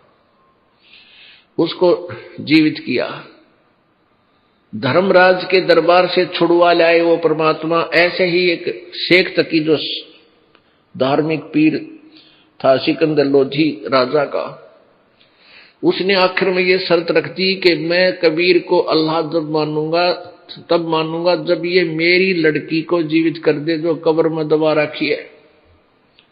मृत्यु हो चुकी थी 12-13 वर्ष की कन्या की, और वो एक कब्र में दबा रखी थी। महीना सारा हो गया था, महीना 20 दिन हो गए थे। तब परमेश्वर ने कई हजार व्यक्तियों के सामने, राजा सिकंदर लोधी के सामने और पीर के सामने वो कब्र फड़वा के और कहा था, हे जीवात्मा जहां भी है, कबीर हुक्म से वापस आ, इस शरीर में प्रवेश कर बेटी बाहर आ।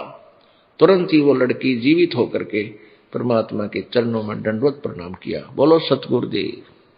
तो ये तो परमात्मा की लीला प्रत्यक्ष हमने सुनी और देखी है। अब वेद गवाही दे रहे हैं इसकी। सिकंदर लोधी बादशाह का ऐसा दे जलन का रोग ठीक करना। एक बार दिल्ली के बादशाह सिकंदर लोधी को जलन का रोग हो गया। जलन का रोग ऐसा होता है जैसे किसी का आग में हाथ जल जाए, उसमें पीड़ा बहुत होती है। जलन के रोग में कहीं से शरीर जला दिखाई नहीं देता, परंतु पीड़ा अधिक होती है। उसको जलन का रोग कहते हैं। जब प्राणी के पाप बढ़ जाते हैं तो दवा भी व्यर्थ हो जाती है। दिल्ली के बादशाह सिकंदर लोधी के साथ भी वही हुआ। सभी प्रकार की औषधि सेवन की, बड़े बड़े वैद्य बुला लिए और मुंह बोला इनाम रख दिया कि मुझे ठीक कर दो, जो मांगोगे वही दूंगा। दुख में व्यक्ति पता नहीं क्या संकल्प कर लेता है। सभी उपाय निष्फल हुए। उसके बाद अपने धार्मिक काजी, मुल्ला, संतों आदि सबसे अपना आध्यात्मिक इलाज करवाया, परंतु सब असफल रहा। जब हम दुखी हो जाते हैं तो हिंदू और मुसलमान नहीं रहते, फिर तो कहीं पर भी रोग कट जाए वहीं पर चले जाते हैं। वैसे तो हिंदू कहते हैं कि मुसलमान बुरे और मुसलमान कहते हैं कि हिंदू बुरे, और बीमारी हो जाए तो फिर हिंदू व मुसलमान नहीं देखते। जब कष्ट आ जाए तब तो कोई बुरा नहीं, बुरा कोई नहीं है। जो मुसलमान बुरे हैं वे बुरे हैं, और जो हिंदू बुरे हैं वे हिंदू भी बुरे हैं, और दोनों में अच्छे भी हैं। हर मजहब में अच्छे और बुरे व्यक्ति होते हैं, लेकिन हम जीव हैं, हमारी कोई जाति व्यवस्था नहीं है। हमारी जीव जाति है, हमारा धर्म मानव है, परमात्मा को पाना है। हिंदू वैद तथा आध्यात्मिक संत भी बुलाए, स्वयं भी उनसे जाकर मिला और सबसे आशीर्वाद व जंत्र मंत्र करवाए, परंतु सब चेष्टा निष्फल रही। किसी ने बताया कि काशी शहर में एक कबीर नाम का महापुरुष है, यदि वह कृपया कर दे तो आपका दुख निवारण अवश्य हो जाएगा। जब बादशाह सिकंदर ने सुना कि एक काशी के अंदर महापुरुष रहता है, तो उसको कुछ याद आया कि वह तो नहीं है जिसने गाय को भी जीवित कर दिया था, क्योंकि उससे पहले परमात्मा सिकंदर के सामने एक चमत्कार कर चुके थे। परमात्मा कटी हुई गाय को अपनी वचन शक्ति से जीवित करके दूध की बाल्टी ठोक चुके थे। तो सिकंदर को थोड़ा थोड़ा परमात्मा की प्रेरणा से याद आया कि ये कबीर वही तो नहीं है जिसने मरी हुई गाय को जीवित कर दिया था। कुछ याद आया कि वह तो नहीं है जिसने गाय को भी जीवित कर दिया था। हजारों अंगरक्षकों सहित दिल्ली से काशी के लिए चल पड़ा। वीर सिंह बघेला, काशी नरेश भी कबीर साहिब की महिमा और ज्ञान सुनकर कबीर साहिब के शिष्य हो चुके थे और पूर्ण रूप से अपने गुरुदेव में आस्था रखते थे। उनको कबीर साहिब की महिमा का ज्ञान था, क्योंकि कबीर परमेश्वर वहां पर बहुत लीलाएं कर चुके थे। जब सिकंदर लोदी बनारस गया तथा वीर सिंह से कहा कि वीर सिंह मैं बहुत दुखी हो गया हूं, अब तो आत्महत्या ही शेष रह गई है। यहां पर कोई कबीर नाम का संत है, आप तो जानते होंगे कि वह कैसा है। इतनी बात सिकंदर बादशाह के मुख से सुनी थी। काशी नरेश वीर सिंह की आंखों में पानी भर आया और कहा कि अब आप ठीक स्थान पर आ गए, अब आपके दुख का अंत हो जाएगा। बादशाह सिकंदर ने पूछा कि ऐसी क्या बात है। वीर सिंह ने कहा कि वह कबीर जी स्वयं भगवान आए हुए हैं, परमेश्वर स्वरूप हैं। यदि उनकी दया दृष्टि हो गई तो आपका रोग ठीक हो जाएगा। राजा सिकंदर ने कहा कि जल्दी बुला दो। काशी नरेश वीर देव सिंह बघेल ने विनम्रता से प्रार्थना की कि आपकी आज्ञा सिरोधार्य है, आदेश भिजवा देता हूं, लेकिन ऐसा सुना है कि संतों को बुलाया नहीं करते। यदि वे आ भी गए और रजा नहीं बख्शी तो भी आने का कोई लाभ नहीं, बाकी आपकी इच्छा।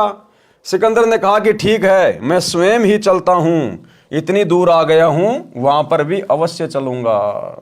अब देखो भाई और बहनों, ऊपर परमात्मा ने क्या लिखा कि काशी नरेश वीर सिंह बघेल कबीर परमात्मा पर उनसे उपदेश लेकर पूरी तरह से समर्पित हो गया था। अब समर्पित कोई कैसे हो सकता है? जब उसको ज्ञान अच्छे से समझ में आ जाएगा, संत की स्थिति अच्छे से समझ में आ जाएगी, तभी वो समर्पित हो सकता है। और नीचे गुरुदेव क्या लिख रहे हैं? जब सिकंदर लोदी ने वीर सिंह से कहा कि जल्दी बुला, तो वीर सिंह ने क्या कहा कि महाराज जो आपकी आज्ञा, लेकिन मैंने सुना है यदि संत को बाई ऑर्डर बुला लिया जाए और यदि वो अपनी रजा ना बख्शे तो बुलाने का भी कोई फायदा नहीं। बाकी महाराज आपकी आज्ञा, मैं तो बुलवा दूंगा, आदेश भिजवा देता हूं। भाई और बहनों, ये गलती वर्तमान में आप और हमने नहीं करनी है। चाहे आपकी नौकरी छूटे, चाहे आपका राज्य छूटे, अगर इस प्रकार की कभी कोई परिस्थिति पैदा हो जाए तो आपने किसी व्यक्ति के कहने से अपने गुरुदेव के पास ये आदेश लेकर नहीं जाना है कि गुरुदेव वो फला फला व्यक्ति आपको बुला रहा है। अगर ऐसा कर दिया तो इसका मतलब आपने अपने गुरु से ज्यादा उस व्यक्ति को महत्व दे दिया जिसके आदेश से आप अपने गुरुदेव को उसका हुक्म सुना रहे हो, उसका आदेश सुना रहे हो। तो भले नौकरी छूटे, भले आपका मंत्री पद छूटे, हमने इस प्रकार की गलती किसी व्यक्ति के कहने पर अपने गुरुदेव को हुक्म नहीं देना, किसी का इस प्रकार का आदेश नहीं सुनाना। उसी समय हाथ जोड़ लो भैया, क्यों अपने कर्म फोड़ रहा है? परमात्मा आए हुए हैं, आप और हम दो कोटि के जीव हैं, और जीव की औकात नहीं, चाहे वो प्रधानमंत्री क्यों ना हो, जो परमात्मा के पास अपना आदेश भिजवा दे। जाके चरणों में गिर जाओ, इसी में भला है, क्यों मेरे भी कर्म फुड़वा रहा है। इस प्रकार से हमने कॉमन सेंस का प्रयोग करना है। राजा सिकंदर ने कहा कि जल्दी बुला दो। काशी नरेश वीर देव सिंह बघेल ने विनम्रता से प्रार्थना की कि आपकी आज्ञा सिरोधार्य, आदेश भिजवा देता हूं। अरे क्यों भिजवा दे भाई आदेश, अगर पूर्ण ज्ञान है और यदि परमात्मा की स्थिति समझ में आ गई तो क्यों भिजवा देंगे आदेश अपने भगवान के पास। लेकिन ऐसा सुना है कि संतों को बुलाया नहीं करते, यदि वे आ भी गए और रजा नहीं बख्शी तो भी आने का कोई लाभ नहीं, बाकी आपकी इच्छा। सिकंदर ने कहा कि ठीक है, मैं स्वयं ही चलता हूं, इतनी दूर आ गया हूं, वहां पर भी अवश्य चलूंगा। शाम का समय हो गया था। वीर सिंह को पता था कि इस समय साहेब कबीर जी अपने औपचारिक गुरुदेव यानी मुंह बोले गुरु स्वामी रामानंद जी के आश्रम में ही होते हैं। यह समय परमेश्वर कबीर जी का वहां मिलने का है। वीर देव सिंह बघेल, काशी नरेश तथा सिकंदर लोधी दिल्ली के बादशाह दोनों स्वामी रामानंद जी के आश्रम के सामने खड़े हो गए। वहां जाकर पता चला कि कबीर साहब अभी नहीं आए हैं। जानबूझकर परमात्मा ने देरी कर दी आने में, क्योंकि परमात्मा सिकंदर को आधीन करना चाहते थे, विनम्र करना चाहते थे। अगर जरा भी अकड़, जरा भी अहंकार जीव में होगा, परमात्मा दया नहीं बख्शता। ये नियम है, रूल है परमात्मा का, और परमात्मा ने उसके ऊपर दया करनी थी, इसलिए उसको अधीन भी करना था। जानबूझ के परमात्मा लेट हो गए, जानबूझ के, ताकि वहां पर जो कर्म कांड होना था वो हो जाए, सिकंदर ने जो गलती करनी थी वो हो जाए और उसके अंदर भय उत्पन्न हो जाए, और फिर परमात्मा ने वो चमत्कार करना था। इसलिए तो मालिक कहते हैं आधीनी के पास है पूर्ण ब्रह्म दयाल, और मान बड़ाई मारियो बेअदबी सिरकाल। यानी अहंकारी व्यक्ति के सिर पे तो काल बैठा रहता है, परमात्मा 100 कोस दूर होता है। आने ही वाले हैं। वीर सिंह अंदर नहीं गए, बाहर सेवक खड़ा था, उससे ही पूछा। सिकंदर ने कहा कि तब तक आश्रम में विश्राम कर लेते हैं। राजा वीर सिंह ने स्वामी रामानंद जी के द्वारपाल सेवक से कहा कि रामानंद जी से प्रार्थना करो कि दिल्ली के बादशाह सिकंदर लोधी आपके दर्शन भी करना चाहते हैं और साहिब कबीर का इंतजार भी आपके आश्रम में ही करना चाहते हैं। सेवक ने अंदर जाकर रामानंद जी को बताया कि दिल्ली के बादशाह सिकंदर लोधी आए हैं। रामानंद जी मुसलमानों से घृणा करते थे। रामानंद जी ने कहा कि मैं इन मलेच्छों मुसलमानों की शक्ल भी नहीं देखना चाहता। अब भाई और बहनों, कहां तो रामानंद भी तो कबीर परमात्मा का भगत था, और दिल्ली का बादशाह चलकर आश्रम में आ रहा था, लेकिन रामानंद ने उनको एंट्री नहीं दी। उस भगत ने अपने आश्रम में राजनेताओं को एंट्री नहीं दी। भले ही वो मुसलमानों से घृणा करता था, लेकिन उसके बावजूद भी उसने मुसलमान को एंट्री नहीं दी, मुसलमान राजा को, जो कि राजा था। जैसे आज वर्तमान में भारत का प्रधानमंत्री नरेंद्र मोदी है, इसी प्रकार उस समय वो भारत का प्रधानमंत्री था सिकंदर लोधी। उस भगत ने अपने आश्रम में उसको एंट्री नहीं दी। और वर्तमान में क्या हो रहा है? वर्तमान में गुरुदेव का परिवार, ये कोऑर्डिनेटर सतगुरु रामपाल जी के भगत जो सतलोक आश्रमों से जुड़े हुए हैं, बिन बुलाए मेहमान की तरह 2 कोडी के राजनेताओं की रैलियों में जा जाके धक्के खा रहे हैं। 2 कोडी के राजनेताओं की रैलियों में धक्के। अरे रामानंद ने तो चलो इस कारण से उस प्रधानमंत्री को, राजा को अपने आश्रम में एंट्री नहीं दी, क्योंकि वो मुसलमानों से नफरत करता था। तो इसी प्रकार आप और हम भगत भाई बहन अपने गुरुजी के वचन में बंधे हुए हैं कि भक्तों का राजनीति से कोई मेल नहीं है। भक्ति में राजनीति हानि का सौदा है। हमने राजनेताओं के पीछे नहीं दौड़ना है। हमने इस आधार से 2 कोडी के राजनेताओं के पीछे नहीं दौड़ना चाहिए, लेकिन इसके बावजूद भी अपने गुरुजी की मर्यादाओं को तुड़वाकर संगत को 2 कोडी के राजनेताओं से जोड़ा जा रहा है। संगत में पीले पर्चे भेज भेज कर कोऑर्डिनेटरों के माध्यम से बीजेपी की सदस्यता दिलवाई जा रही है। अरे हमसे तो वो रामानंद लाख गुना अच्छा था।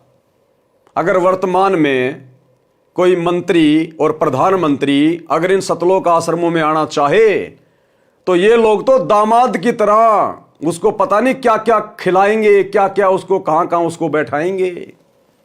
भाई जब ये राजनेताओं की रैलियों में बिना बुलाए मेहमान की तरह भक्तों को भेज देते हैं, तो सोचो अगर इनके आश्रम में कोई राजनेता आ गया वर्तमान में, तो ये गुरुदेव का परिवार तो अपनी पलके बिछा देगा उनके स्वागत में, अपना कलेजा निकाल के खिला देगा उनको, क्योंकि इनको तो राजनेता पार करेंगे, इनको तो मान बढ़ाई चाहिए, इनको भक्ति नहीं चाहिए। इन्होंने राजनेताओं को खुश करना है, भगवान को खुश नहीं करना। तो रामानंद जी ने तो मुसलमान समझकर उसको एंट्री नहीं दी, और हम भक्तों ने वर्तमान में गुरु जी का आदेश मानकर हमने राजनेताओं के पीछे नहीं दौड़ना चाहिए था। लेकिन फिर भी गुरुदेव के परिवार ने नरेंद्र मोदी की रैली में 2024 में सोनीपत के गोहाना में भक्तों को बसों में बैठा बैठा के, गर्मी के समय में धूल उड़ रही है, और भक्तों को वो व्यर्थ की निंदा चुगली सुनने के लिए उस रैली में भेज दिया गया। अब नरेंद्र मोदी कौन सा अपनी रैली में सृष्टि रचना सुनाएगा? राहुल गांधी ने ये कर दिया, कांग्रेस ने वो कर दिया, और हम ये कर देंगे, हम वो कर देंगे, झूठ के पुलिंदे। और राजनेताओं के पास क्या है? तो क्या लेके आई बोली वाली संगत? वहां जाके निंदा चुगली सुनने गई ना।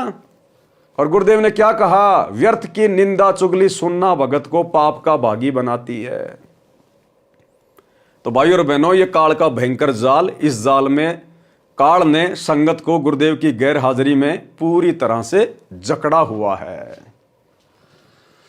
रामानंद जी ने कहा कि मैं इन मलेच्छों मुसलमानों की शक्ल भी नहीं देखना चाहता, कह दो कि बाहर बैठ जाएगा। जब सिकंदर लोदी ने यह सुना तो क्रोध में भरकर, क्योंकि राजा में अहंकार बहुत होता है और वो दिल्ली का बादशाह, कहा कि ये 2 कोड़ी का महात्मा दिल्ली के बादशाह का अनादर कर सकता है, तो साधारण मुसलमान के साथ ये कैसा व्यवहार करता होगा, इसको मजा चखा दूं। रामानंद जी अलग आसन पर बैठे थे। सिकंदर लोदी ने जाकर रामानंद जी की गर्दन तलवार से काट दी, वापस चल पड़ा। और फिर उसको याद आया कि मैं जिस कार्य के लिए आया था और वह काम अब पूरा नहीं होगा। कहा कि वीर सिंह, देख मैं क्या जुल्म कर बैठा, मेरे बहुत बुरे दिन हैं, चाहता हूं अच्छा करना और होता है बुरा। कबीर साहिब के गुरुदेव की हत्या कर दी, अब वे कभी भी मेरे ऊपर दया दृष्टि नहीं करेंगे। मुझे तो ये दुख भोग कर ही मरना पड़ेगा, मैं बहुत पापी जीव हूं। ये कहता हुआ आश्रम से बाहर की ओर चल पड़ा। वीर सिंह अपने बादशाह के आगे क्या बोलता? जो ही आश्रम से बाहर आए, कबीर साहिब आते दिखाई दिए। वीर सिंह ने कहा कि महाराज जी, मेरे गुरुदेव कबीर साहिब आ गए। जो ही कबीर साहिब थोड़ी दूर रह गए, वीर सिंह ने जमीन पर लेटकर उनको दंडवत प्रणाम किया। अब सिकंदर बहुत घबराया हुआ था, अगर उसने ये जुल्म नहीं किया होता तो वह दंडवत नहीं करता, और दंडवत नहीं करता तो साहिब उस पर रजा भी नहीं बख्श पाते, क्योंकि वह नियम होता है। अब ये जुल्म परमात्मा ने अपनी मर्जी से जानबूझ के करवाया, जानबूझ के। सिकंदर लोधी के भाग्य में रामानंद की गर्दन काटना नहीं था।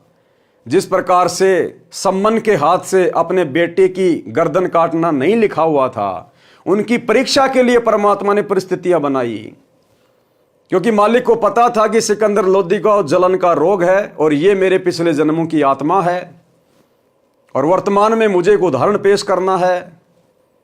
तो परमेश्वर ने जानबूझकर परिस्थितियां ऐसी पैदा कर दी, तो परमात्मा ने जानबूझ के परिस्थितियां ऐसी बना दी कि यदि सिकंदर लोधी का जलन का रोग ठीक करना है तो पहले उसको आधीनी भाव में लाना पड़ेगा। तो परमात्मा ने ऐसी प्रेरणा कर दी, पंडित रामानंद जी में एकदम से उखड़ गया कि मुसलमानों की नो एंट्री। उधर से सिकंदर लोधी को गुस्सा आ गया, उसने जाकर पंडित जी की गर्दन काट दी। अब पंडित रामानंद जी को भी परमात्मा ने शिक्षा देनी थी कि भैया, एक तरफ तो तू भक्ति कर रहा है और मुसलमानों से तू राग द्वेष करता है, तेरी भक्ति सफल कैसे होगी? अरे मुसलमान क्या परमात्मा के बच्चे नहीं है क्या? ये भी तो उसी अल्लाह की रूह है। अगर तुम भक्ति करते करते हिंदू मुसलमानों को अलग अलग देखोगे, एक दूसरे का विरोध करोगे, तो कैसे मोक्ष प्राप्त करोगे? तो परमात्मा ने पंडित रामानंद जी को भी शिक्षा देनी थी, और उधर सिकंदर का जलन का रोग ठीक करने के लिए उसको आधीन करना था। तो जैसे ही कबीर परमात्मा आश्रम में आए और राजा वीर देव सिंह बघेल ने दंडवत प्रणाम किया, तो साथ में घबरा कर कि भैया कबीर तो बड़ा सिद्धि वाला है, जब इसने मरी हुई गाय को जीवित कर दिया, और जब इसको पता चलेगा कि मैंने इसके गुरुजी की गर्दन काट दी तो ना जाने ये मेरे साथ में क्या करेगा। डर कर और मुकुट समेत परमात्मा को उसने भी दंडवत प्रणाम किया, और इतना झुके बिना परमात्मा दया नहीं करता। वीर सिंह ने कहा कि महाराज जी मेरे गुरुदेव कबीर साहब आ गए। जो ही कबीर साहब थोड़ी दूर रह गए, वीर सिंह ने जमीन पर लेटकर उनको दंडवत प्रणाम किया। अब सिकंदर बहुत घबराया हुआ था। अगर उसने ये जुल्म नहीं किया होता तो वह दंडवत नहीं करता, और दंडवत नहीं करता तो साहब उस पर रजा भी नहीं बख्श पाते, क्योंकि ये नियम होता है। और उधर से पंडित रामानंद जी को भी शिक्षा देनी थी। वो भी हिंदू मुसलमानों को दो समझ रहा था। भाई और बहनों, पंडित रामानंद जी को तो शिक्षा मिल गई। उसके बाद उसने तो मुसलमानों को अपना भाई मान लिया। लेकिन ये वर्तमान के भगत, तत्वज्ञानी भगत, कलयुग की बिचली पीढ़ी वाले भगत, ये कोऑर्डिनेटर सतगुरु रामपाल जी का परिवार, इन आश्रमों में जाने वाली भीड़, ये कब मुसलमानों को अपना भाई मानेगी? कब परमात्मा की आत्मा मानेगी? अभी कुछ ही दिन पहले बजरंग दल वाले, विश्व हिंदू परिषद वाले मध्य प्रदेश में बांग्लादेश के मुसलमानों के खिलाफ रैलियां निकाल रहे थे, नारेबाजी कर रहे थे। और इधर से सतलोक आश्रम मैनेजमेंट हरियाणा ने अपने कोऑर्डिनेटरों के माध्यम से हजारों की संगत को मध्य प्रदेश में बांग्लादेश के मुसलमानों के खिलाफ बजरंग दल वालों की रैलियों में बैठा दिया। अरे कहां गया तुम्हारा नारा जो तुम दुनिया में भोगते रहते हो, चिल्लाते रहते हो कि जीव हमारी जाति है, मानव धर्म हमारा, हिंदू मुस्लिम सिख ईसाई धर्म नहीं कोई न्यारा।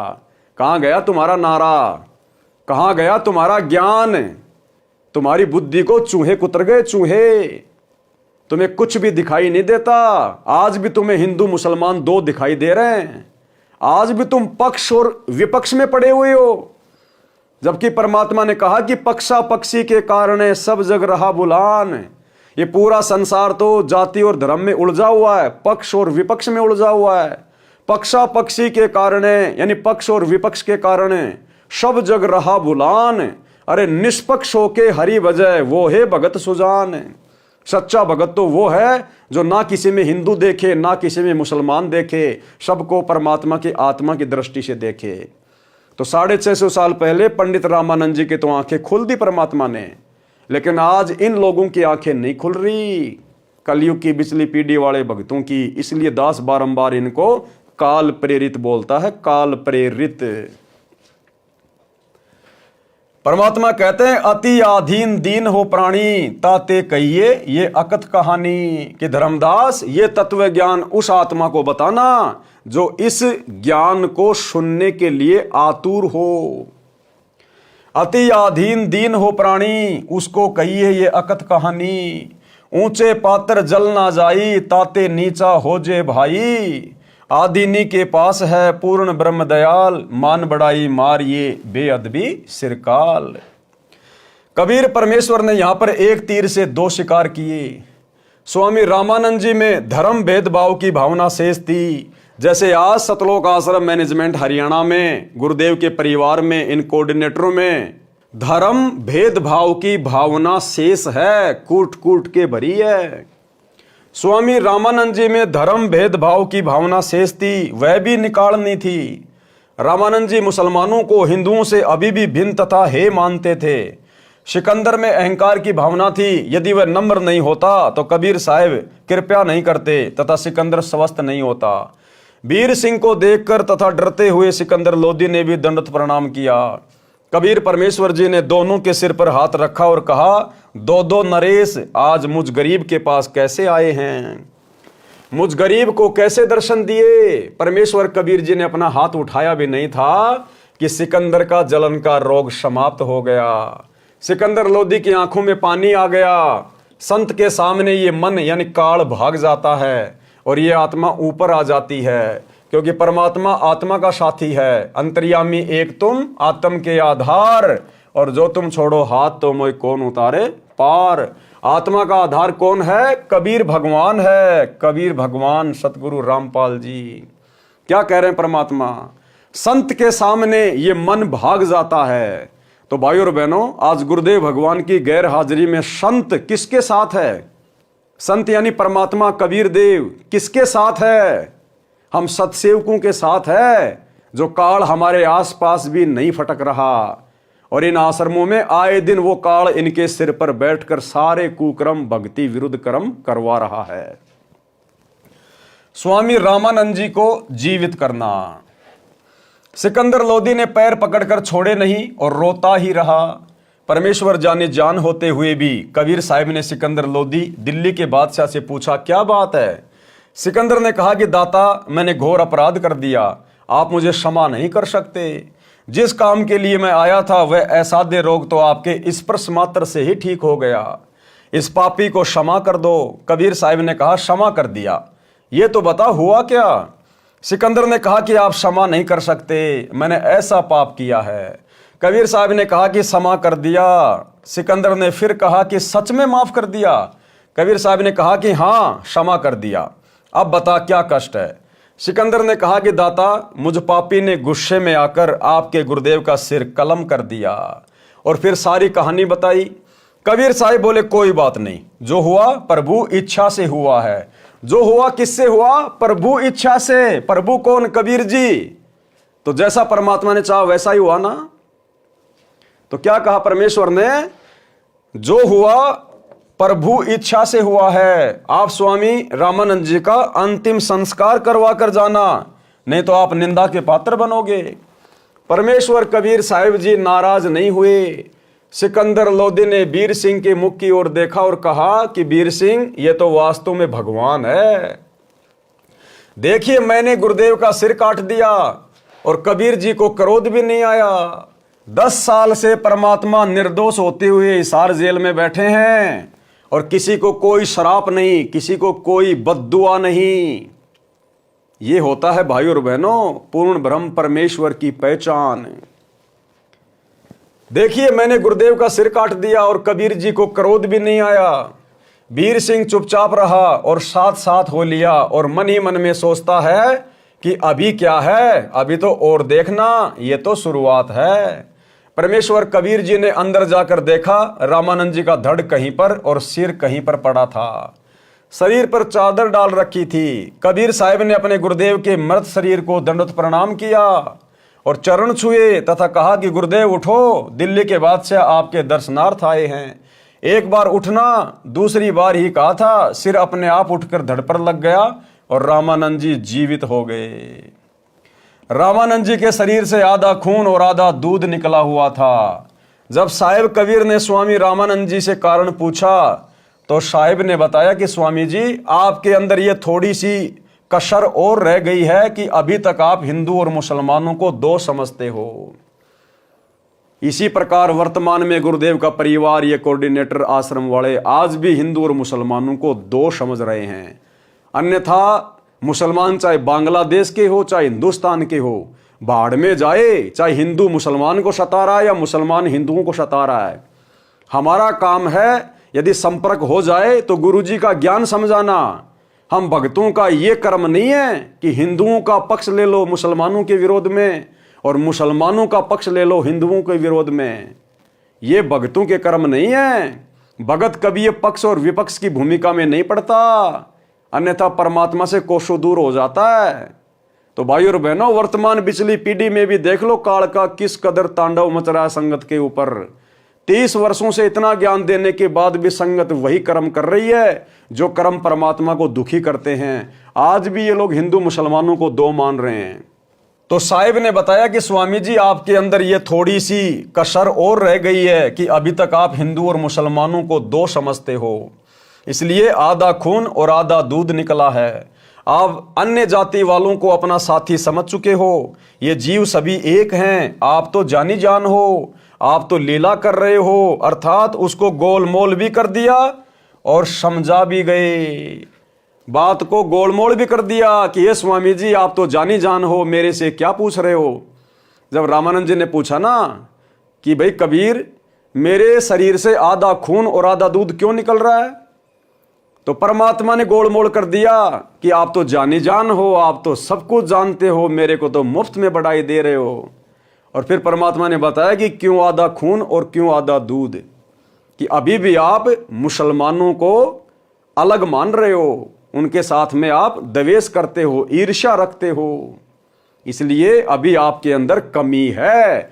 तो परमात्मा ने रामानंद जी को समझा भी दिया और बात को गोलमोल भी कर दिया।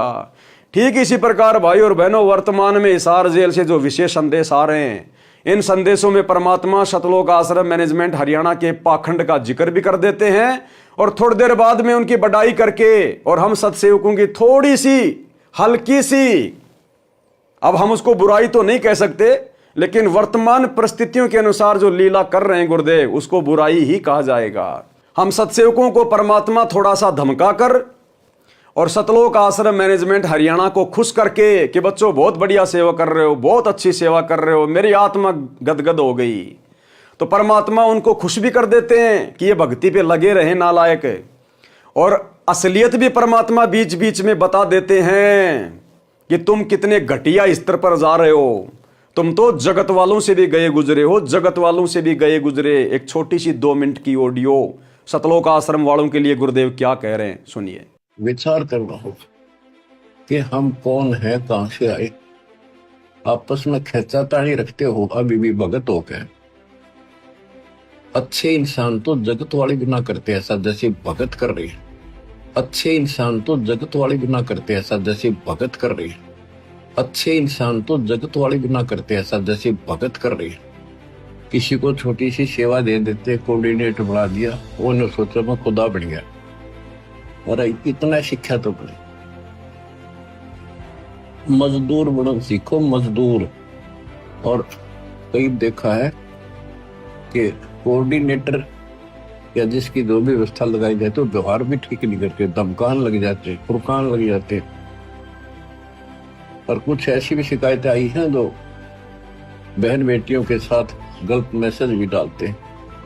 तो वो दुष्ट लोग ना तो कोऑर्डिनेटर के योग्य है ना वो भगत के योग्य। और कुछ ऐसी भी शिकायतें आई हैं जो बहन बेटियों के साथ गलत मैसेज भी डालते हैं। तो वो दुष्ट लोग ना तो कोऑर्डिनेटर के योग्य है ना वो भगत के योग्य। और कुछ ऐसी भी शिकायतें आई हैं जो बहन बेटियों के साथ गलत मैसेज भी डालते हैं। तो वो दुष्ट लोग ना तो कोऑर्डिनेटर के योग्य है ना वो भगत के योग्य। तो ऐसा तो संगत माई कुसंगत उपजेगी, और ऐसी कुसंगत होगी फिर हम रखेंगे नहीं उसको खेत में। किसान उस कुबाड़ को पाड़ कर खेत तो बाहर फेंक देता है, तो उसको आप मिशन से निकाल दिया जाया करेगा। सुधर जाओ, एक के नहीं सुनी जाया करती थी। सामूहिक शिक्षा दी जाती है, अमल कर लो इन पे। कर्म बतेरे फोड़ लिए, इस ज्ञान का असर क्या हुआ? थोड़ा सा सुख होते फिर पक्के एजेंट काल के बन जाते। बकवाद वही करनी, भगवान से दूर हो जाना। थोड़ा सा सुख होते फिर पक्के एजेंट काल के बन जाते। बकवाद वही करनी, भगवान से दूर हो जाना। थोड़ा सा सुख होते फिर पक्के एजेंट काल के बन जाते। बकवाद वही करनी, भगवान से दूर हो जाना। तो भाई और बहनों, आज भी धरती पे वही कबीर परमात्मा है जिसने रामानंद जी की बड़ाई भी कर दी और रामानंद जी को समझा भी दिया और बात को गोड़ मोड़ भी कर दिया।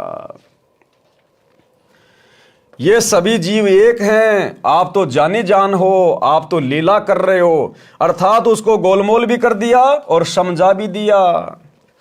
कबीर अलख इलाई एक है, नाम धर्या दोए। अब देखो ये कितनी गहरी वाणियां हैं भाई और बहनों, ये सांकेतिक वाणियां हैं। और ये 7 संगतियां परमात्मा ने इसीलिए शुरू करवाई हैं ताकि इन संकेतों को समझकर हम अपने गुरुदेव को परमात्मा के रूप में हृदय से स्वीकार कर लें। आज भगत समाज जिस प्रकार से अपने गुरु को मानुष मान रहा है और भगवान मानता है, कबीर मानता है उस दाढ़ी मूछ वाली नकली फोटो को, तो परमात्मा क्या समझाना चाह रहे हैं? कबीर अलख इलाई एक है, नाम धराया दो, कि वो परमात्मा एक ही है और नाम धराए दो। कैसे? गुरु और गोविंद। जबकि वो गोविंद यानी कबीर परमात्मा खुद ही गुरु बनता है। लेकिन फिर भी आज गुरुदेव भगवान अपने आप को क्या कहते हैं? मैं तो कबीर जी का भेजा हुआ संत हूं, उनका भेजा हुआ दास हूं। है वो एक ही परमात्मा, लेकिन यहां पर डबल डबल रोल कर रहा है। क्या कह रहे हैं मालिक? अलख इलाई एक है, यानी वो कबीर भगवान अल्लाह एक ही है, लेकिन नाम धराया दोए। एक नाम से दुनिया जानती है कबीर, कबीर परमात्मा, और दूसरा नाम वर्तमान में क्या रख लिया? संत रामपाल, संत रामपाल। तो क्या कह रहे हैं गुरुदेव? अलख इलाई एक है, नाम धराया दोए। कहे कबीर दो नाम सुन, भरम पड़ो मत कोई। अरे ये 2 नाम सुन के भरम में मत पड़ जाना कि हमारे गुरु जी अलग हैं और कबीर जी अलग हैं। वो एक ही शक्ति है। अरे वो एक ही शक्ति कबीर भगवान, और सतयुग में अपना क्या नाम धराया, सत सुकृत। तो क्या कबीर और सत सुकृत दो अलग अलग थे क्या? नहीं। उस कबीर भगवान ने त्रेता युग में अपना नाम धराया मुनिंदर ऋषि। तो क्या मुनिंदर और कबीर परमात्मा अलग अलग थे क्या? नहीं। द्वापर में उसने अपना नाम रखवाया करुणामय। तो क्या कबीर और करुणामय अलग अलग थे क्या? नहीं। 350 साल पहले अपना नाम रखवाया गरीबदास। तो क्या गरीबदास और कबीर अलग अलग थे? नहीं। और वर्तमान में अपना नाम रखवाया संत रामपाल दास। तो क्या सतगुरु रामपाल जी और कबीर परमात्मा अलग अलग है क्या? अब ये आप और हमारी कॉमन सेंस के ऊपर है। तो क्या कह रहे हैं गुरुदेव? कबीर अलख इलाई एक है, नाम धराया दो। कहे कबीर दो नाम सुन, भरम में पड़ो मत कोई।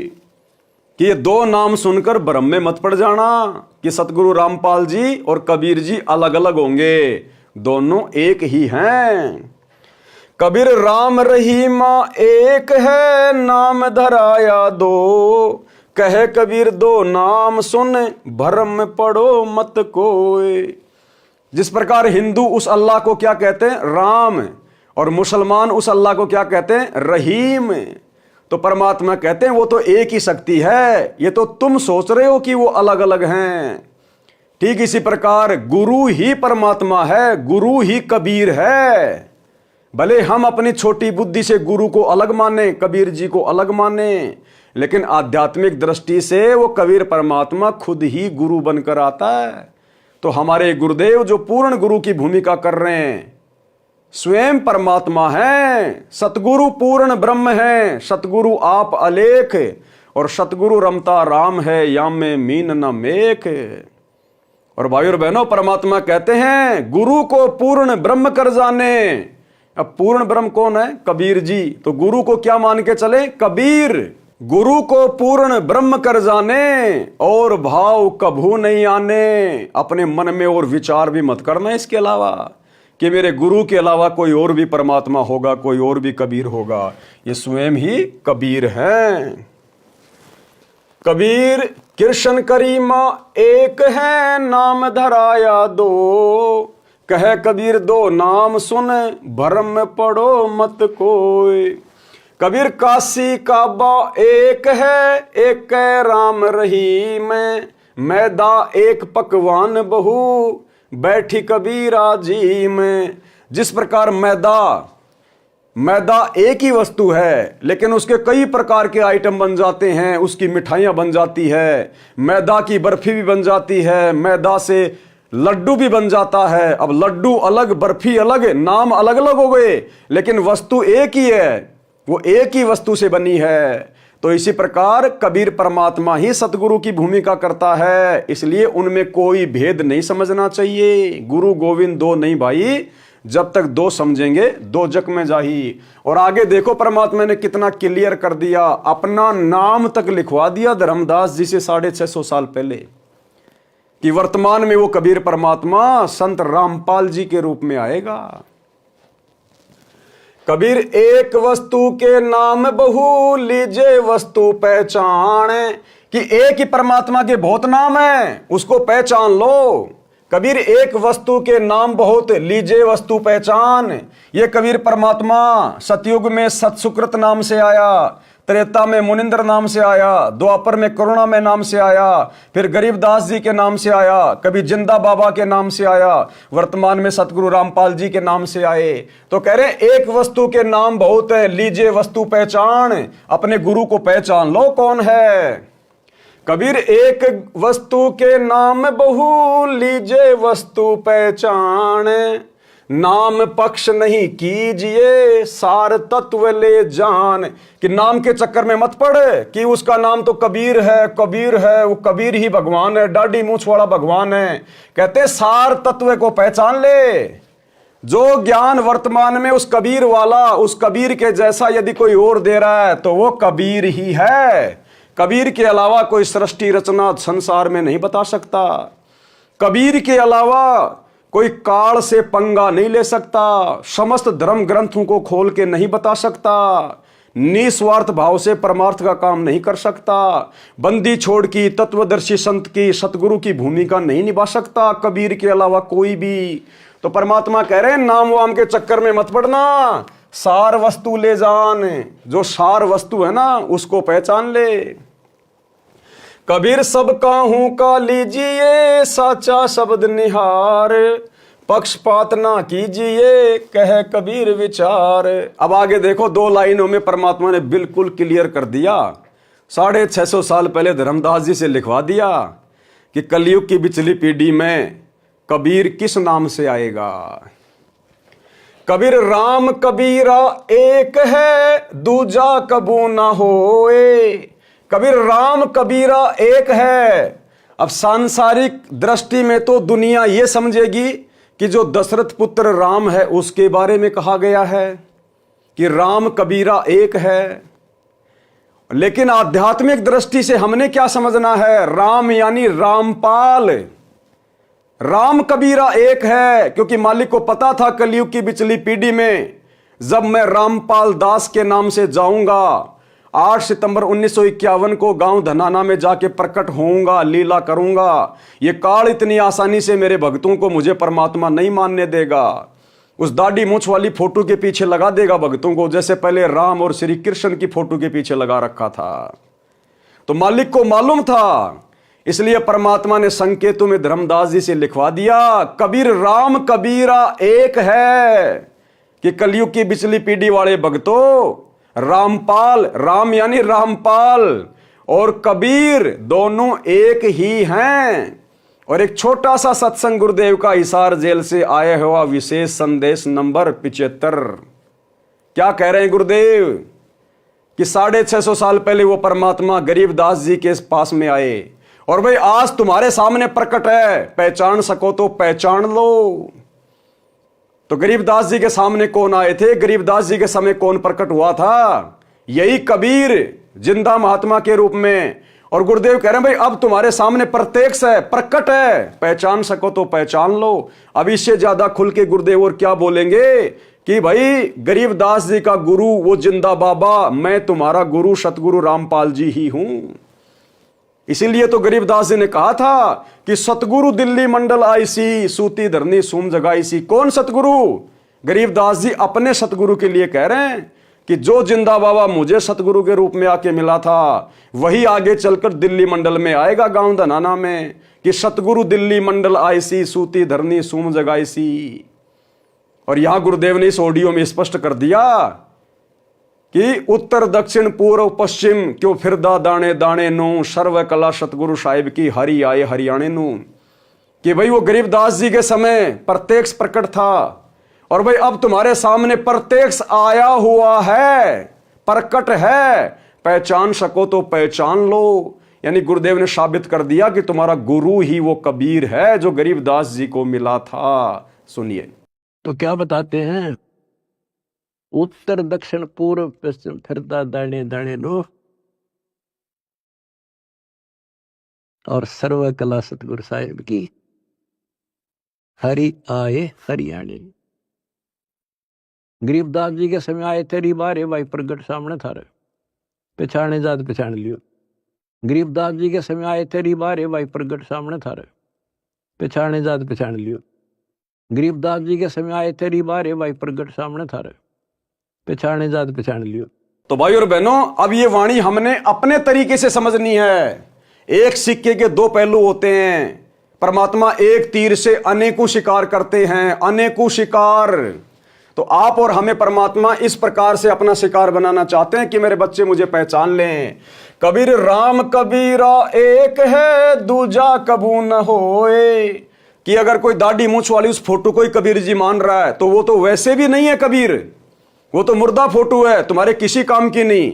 फिर भी मान लो अगर तुम उसी को कबीर मान रहे हो तो कह रहे हैं राम यानी रामपाल और वो कबीर दाढ़ी मूंछ वाले फोटो, वो दोनों एक ही है। लेकिन तुम्हारे लिए काम का वो है जो वर्तमान में प्रकट है, जो जिंदा है, फोटो काम की नहीं है। कबीर रामपाल कबीरा एक है दूजा कबू न होए, अंतर टाटी कपट की ताते दिखे दोए। लेकिन तुम भक्तों के मन में दोष है, तुम अपने गुरु को परमात्मा मानने को तैयार नहीं हो, इसलिए तुम्हारे को दो दिखाई दे रहे हैं, अन्यथा सतगुरु रामपाल जी और कबीर जी एक ही हैं। अंदर टाटी कपट की ताते दिखे दोए। कबीर राम कबीरा एक है, कबीर रामपाल कबीरा एक है, कहन सुनन को दोए। दो करी सो जान ही सतगुरु मिला न होए। और जब तक कोई दो करके जानेगा अपने गुरु को और कबीर को, सतगुरु मिला न होए। अभी वो अपने सतगुरु से मिला नहीं है, अभी उसने अपना दिल अपने सतगुरु को दिया नहीं है, अभी वो काल प्रेरित है नाम लेकर भी, जो अपने गुरु को और कबीर जी को अलग अलग मान रहा है। कितना क्लियर कर दिया। कबीर राम कबीरा यानी रामपाल कबीरा एक है, कहन सुनन को दो। दो कर सोई जान ही सतगुरु मिला न होए। अगर अब भी कलयुग की बिचली पीढ़ी में भी यदि कोई अपने गुरु के अलावा परमात्मा मान रहा है, तो कहते हैं अभी वो अपने सतगुरु से मिला नहीं है, अभी वो अपने सतगुरु पे पूर्णतया समर्पित नहीं है, इसलिए उसके मन में दोष है, उसके घट में काल बैठा हुआ है। एक छोटा सा सत्संग जिसमें गुरुदेव ने धर्मदास को समझाया कि धर्मदास, गुरु में और परमात्मा में जब तक कोई दो भाव समझेगा तब तक उसके घट में काल समाया रहेगा, काल। तो ये संगत अभी भी अपने गुरु को और कबीर जी को अलग अलग मानती है, इसलिए इनके घट में काल बैठा है, इनको अभी अपने गुरु में परमात्मा नजर नहीं आ रहा। छोटा सा सत्संग। नाम डोर गहो गए लोग कह जाई, यम धर्म राय ते ही देख डराई। इस नाम की डोरी लेकर तुम चालो भाई, फिर धर्मराय काल इसको देख कर डर जाता है। ज्ञानी करोशस जाय जेहि जाही, तिनका तोरो जल अमचाई।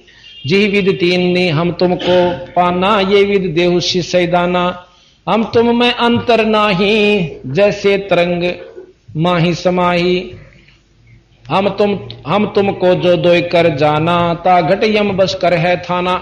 अब बंदी छोड़े का बात में कितनी गहराई बतागे कि जिस प्रकार सतपुरुष ने बोला कि मैंने तेरे को नाम दिया, कबीर साहब अपने दो रोल कर रहे हैं, इसी प्रकार तू जाकर मृतलोक के जीवन दे दे।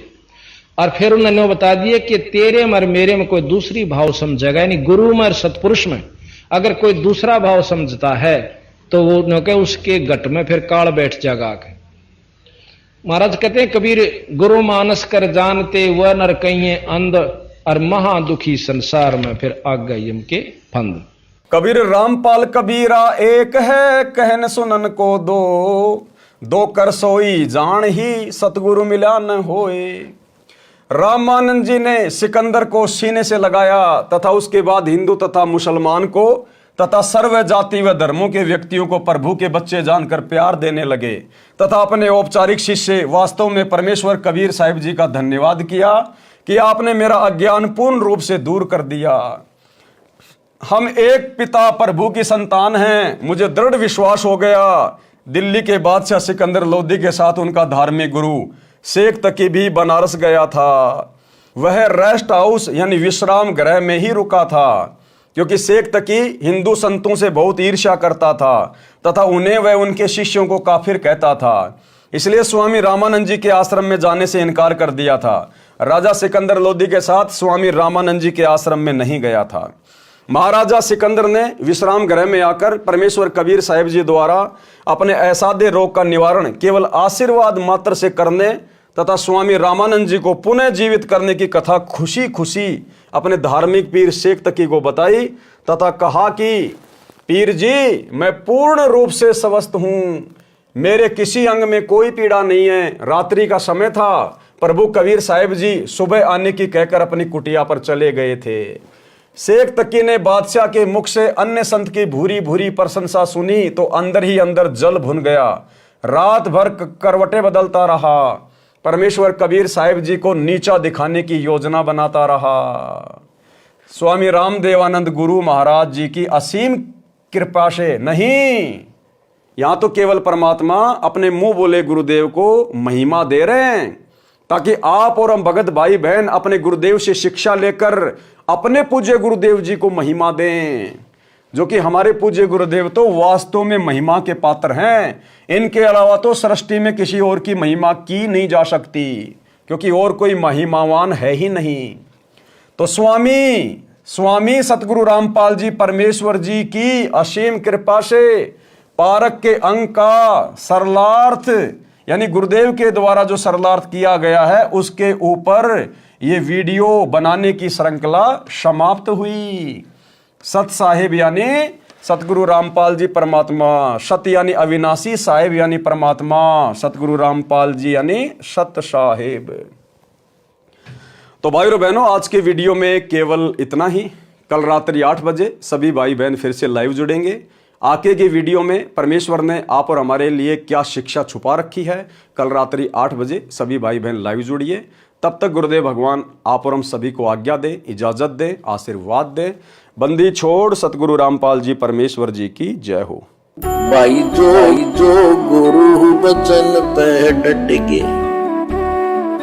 कट गे फंद 84 के, कट गे फंद 84 के, कट गे फंद 84 के।